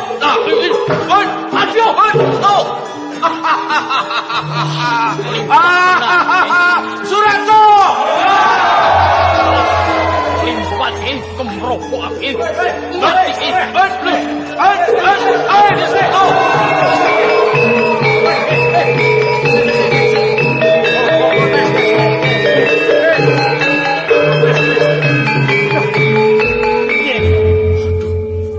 Mantri Tondo Bertolo. Sampun penyan pisah. Tiamno badhe kula pejai. Piye karo matene kok pecah sirahmu? Maju. Lek pecah sirahmu tenan. Kosek. Isin. Sik Kampono. Kados pundi Ndoro Mas? Niki aku wis Sukresna, Wah, ora dikarepake kaya ngono karo Kanjeng Pangeran, ya. Iki nganti menggeh-menggeh kumisah kowe. Wis ora ana kaya ngono kuwi. Neng tiyang menika badhe nantang kula, wani kalian kula, badhe nyobi kasekten kula Ndoro Mantri. Ya ora maidon wis dikarepake ora kaya ngono kuwi. Gelut iki ming katosan wae sing dindelke ora kok arep paten-patenan. Menawi kula kawon kalian tiyang menika ateges mangke kalenggan Senopati Agung badhe kacepending tiyang menika Ndoro Mantri. Aja kuwatir kowe Kampono, Iki kabeh diklumpukake karo Kanjeng Pangeran. Rak wigatine kowe durung ngerti. Lan sapa iki Sukresna? Sukresna kuwi sing dibutuhake karo Kanjeng Pangeran. Nek gobokmu durung krungu, mripatmu durung melek. Kampono, aku wayahe Sang Manggul Yuda Sudira. Putrane Ibu Waryanti mbiyen, Kowe. Iki aku durung tenanan. Nek tenanan kok cekel tanganku kok sabetke ning watu kono iki pecah utekmu tak kandhani. Kosok baline nek aku ngerti mau-mau sengara wani aku karo kowe Sukresna.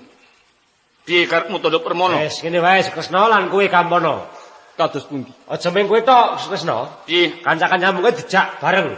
Yo tak sowanke ning. Ayo to. Besane Kanjeng. Ayo, keluar. Ayo, tunggu.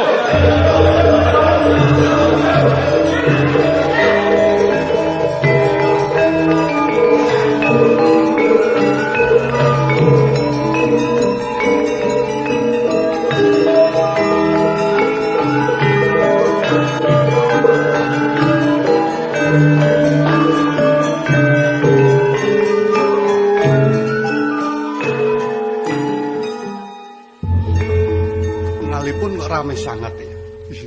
Pajen kasinggihan kados mekaten. Nang menapa sampun wonten kabaripun? Tadah deduga dalem Pangeran. Ngantos dumugi semangke dereng wonten aturipun Adi Mantri. Mila dipun antawisaken sawentawis mbok menawi mangke sampun wonten ingkang dipun suwanaken minangka nyena patening prangsa. Namung penderekipun yang Tambak Raga rak ugi sampun dipun dawuhi supados njagi sak kiwa tengipun alun-alun nglancang kencana ta ya. Iya, sampun boten ngujiwani. Sampun sumbekta sedaya. Mangke wonten kawula ingkang kirang prayoga. Sasaipun menika sampun sami suwan. Suwan kirang.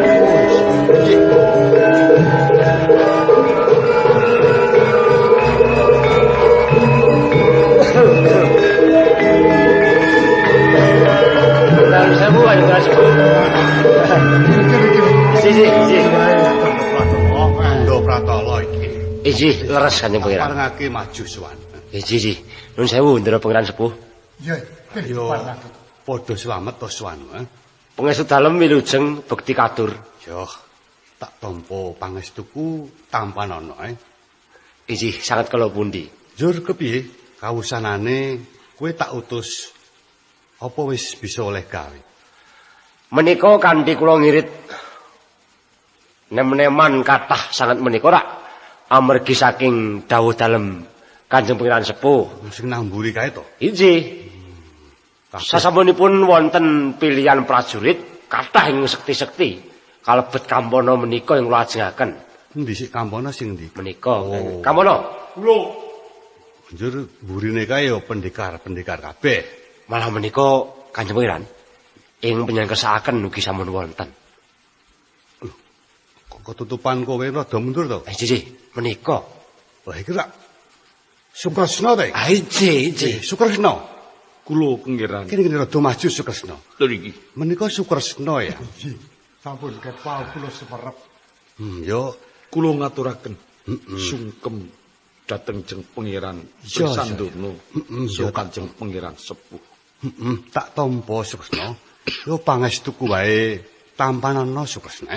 Lho iki. Yo sing gedhe pamengkumu ya sebab ya pancen akeh para kawulaku kang padha sowan iki mau. Lho iki.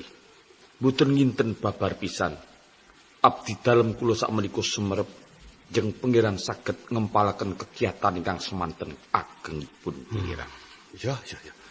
Pancen wis sauntara aku ngarep-arep sowanmu ning ngersaku. Sebab pancen aku butuh banget ketemu karo sliramu Sukresna. Pangeran pancen iki angel sanget badhe panggih dhateng abdi dalem kula. Rening abdi dalem kula sampun dangu gesang ingkang kesurang-surang. Wiwit sidanipun tiyang sepuh kula kalih Rama Manggala-Yudha Sutrisna so Ibu Waryati. Ya. Sampun wonten pitulunganipun Jeng Pangeran sepuh.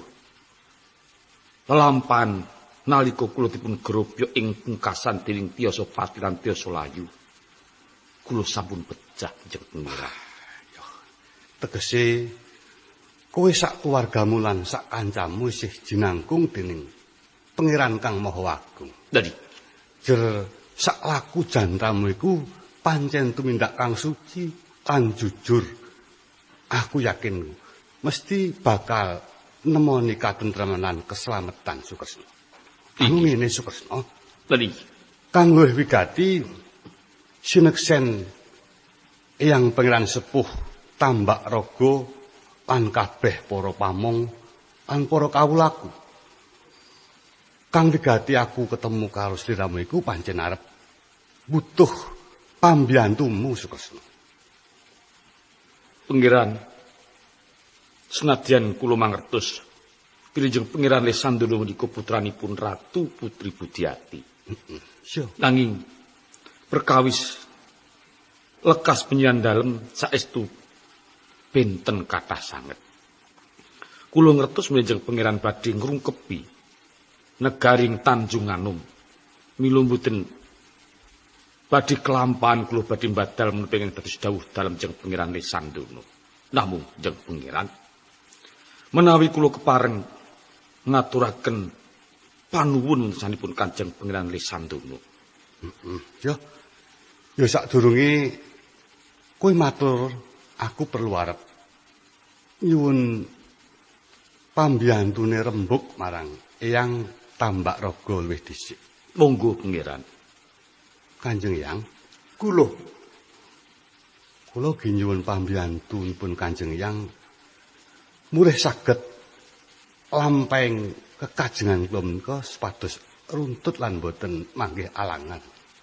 Ih, kula mirengaken dawuh pangandika ingkang dumawah dhateng Sukresna menika wau sampun ayugyani sanget.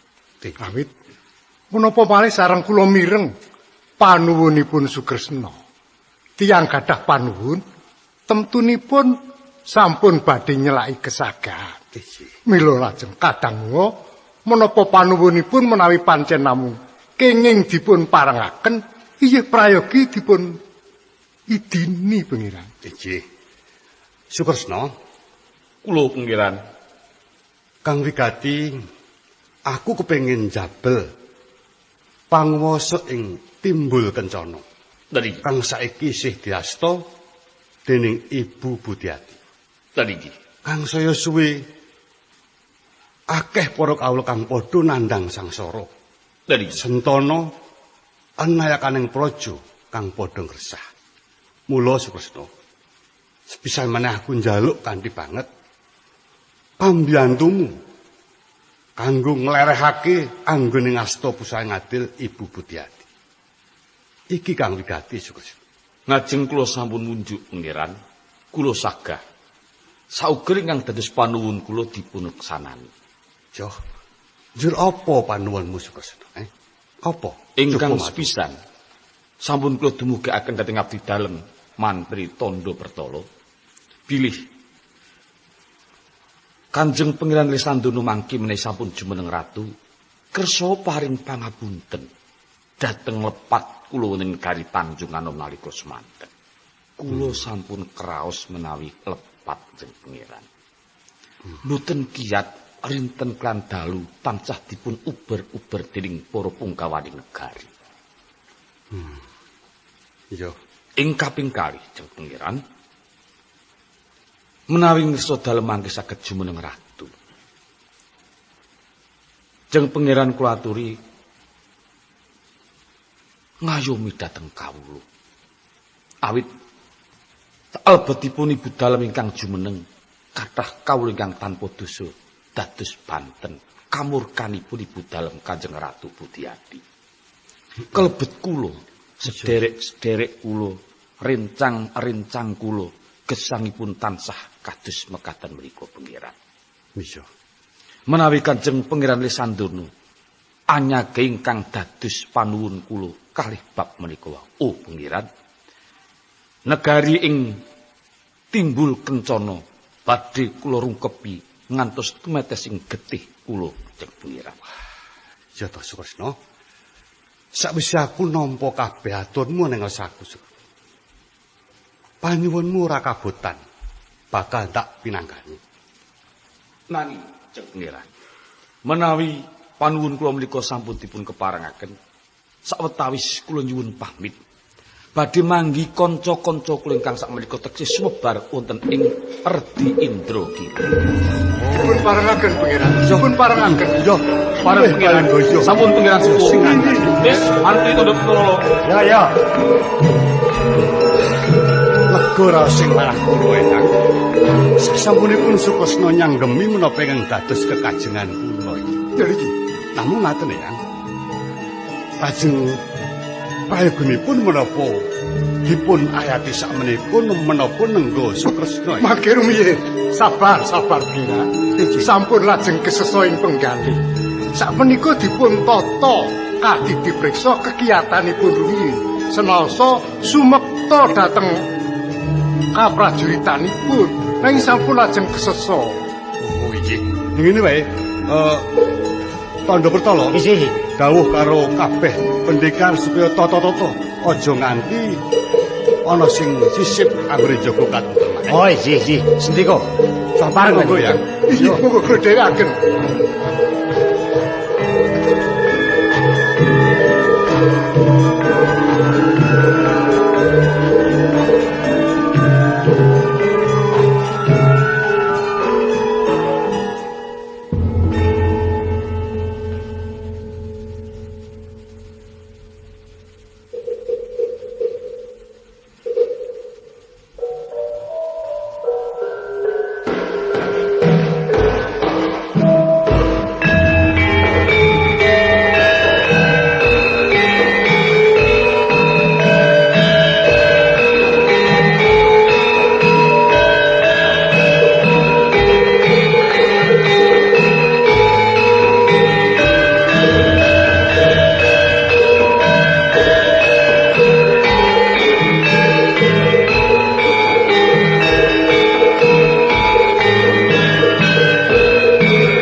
Tiosapati, Tiosalayu. Dari ndiko wis tak dawuh. Iki nek ora salah bisa Sujarwo. Kene rada caketane kene kok malah ngadoh-ngadoh. Anggo raras. Kulo. Piye pawartane? Ih.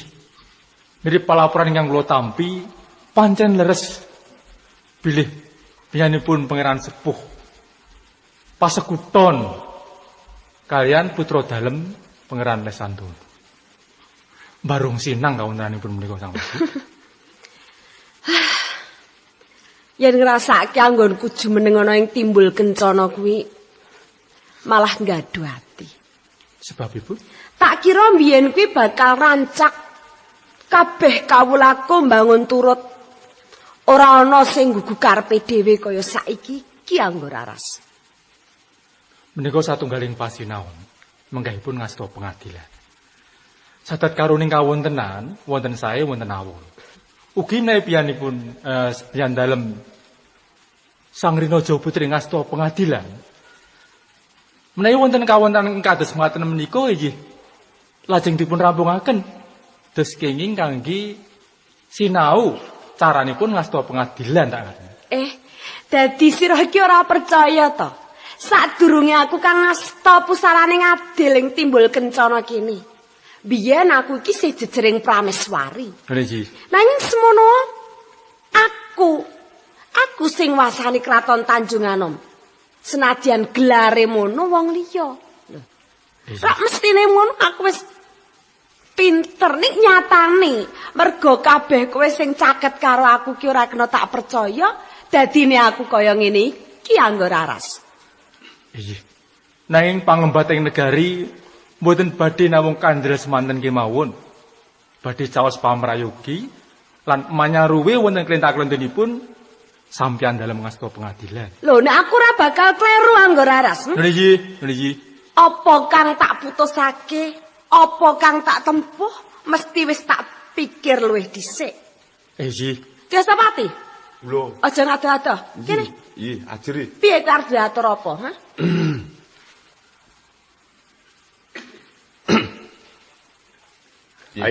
Matur wae. Munjuk. Nek pancen kowe wedi munjuk, aku sing munjuk, ha? Wis munjuk kowe. Kowe wis matur.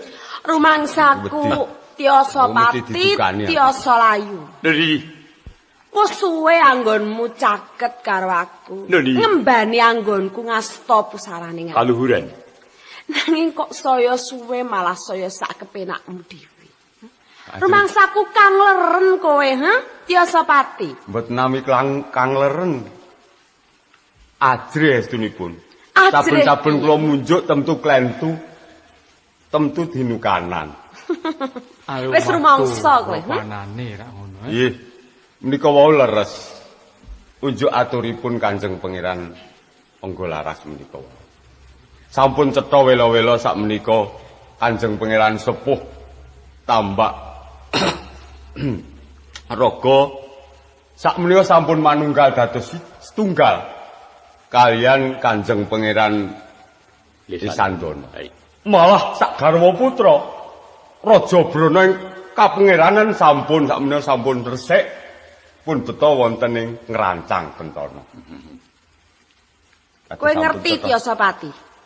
Nek kahanan kaya ngono kuwi mung dikendelake wae. Mengko kabeh mesti yo melu-melu. Rumangsa aku tumindak kaya ngene gene kok ora apa-apa. Nah, nek nganti kabeh mengko para adipati kuwi dadi siji manunggal karo Lesandono, ha? Kepiye kahanane timbul kencana ki?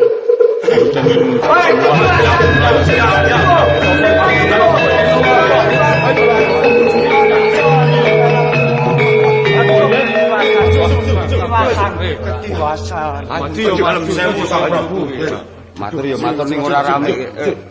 Ayo maju. Sapa iki, ha? Sapa? Adi dalem dalem. Katanan kowe. Nggih kene. Apa? Kula tumenggung Singoneba Sang Prabu. Aduh. Nggih. Ayo dileremake dhisik, dileremake. Dasaripun monggo kula kumat sinuwun. Pun pangapunten Sang Prabu. Rada maju. Nggih, nggih. Wong ming menggok wae kok diaturake ana ngersaning ratu. Punten dalem sewu Sang Prabu. Nyaosi prisa yen ing Kadipaten Nrancang Kencana sakmenika mbalela wonten ngersa dalem Sang Prabu Putri mekaten.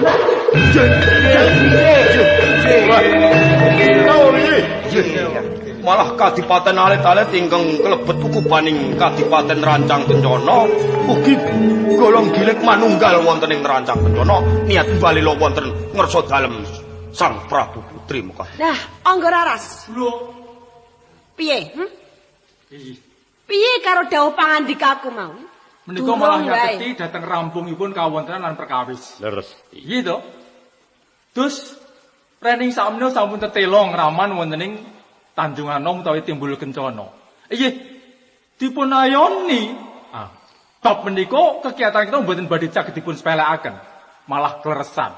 Kutuk marani sunduk paribasanipun. Ayo ngono to, Iya. Sebab kula aturi menggalih menawi prajurit-prajurit ingin sampun sami sakuton menika namung alit-alit mboten kiat mboten badhe gondro sepinten sampun temtu badhe kentas temtu badhe kenging dipun kikis Tiasa layu. Wong guneman karo tumindak ki iso beda. lho Gunemu kaya ngono gampang ning nyatane nek kekuatan kuwi mau dadi siji kaya ngopo, ha?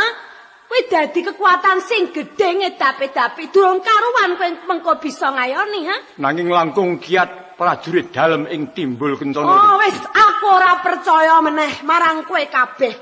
Nyatane kowe ming pinter matur ning ngersaku, ning tekan tumindake gawe endi? Sapa sing bisa ngalahake? Ha? Sapa sing bisa nyekel tambak raga nganti saiki kabeh wis manunggal dadi siji ning Nrancang Kencana. Mongko kowe ngerti. Nrancang Kencana kuwi sing jumeneng sapa? Lesandana kuwi putraku. Ya kepiye wae, aku kuwi wong tuane. Nek mestine ngono aku ora bakal tega. Ning aku ora ngira babar pisan yen Lesandana bar wani marang aku. Ning kabeh iku mau mergo saka apa?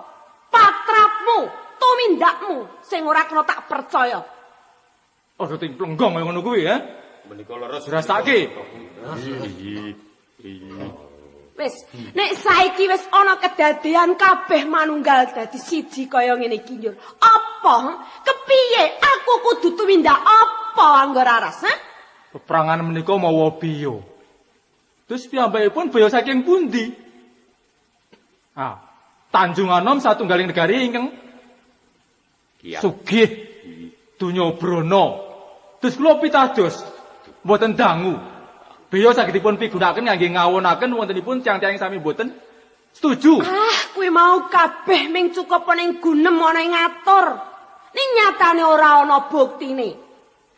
Kowe gampangake kekuatan ning kabeh.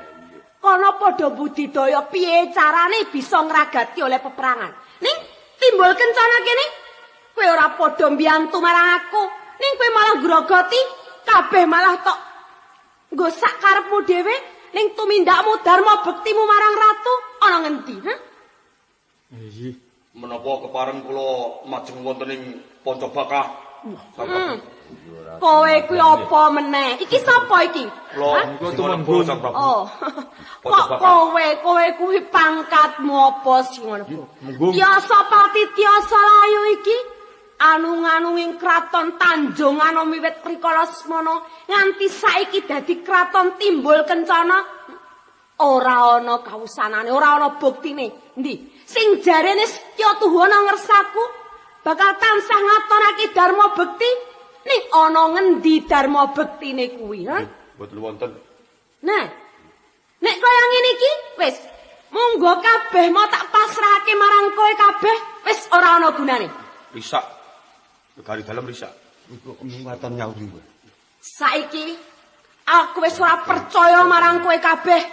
Kepiye wae bakal tak ayoni, tak adepi senajan kuwi anakku, aku ora bakal nyawang. Aku wiwit biyen pancen wis prasetya. Gegayuhan sing bakal tak jangka, aku ora nyawang putra, ora nyawang garwa, sok sapa sing wani ngagro-agro anggonku tumindak mesti bakal tak rampungi. Ngerti? Iya. Ayo, saiki aku derekno. Aku bakal Iya.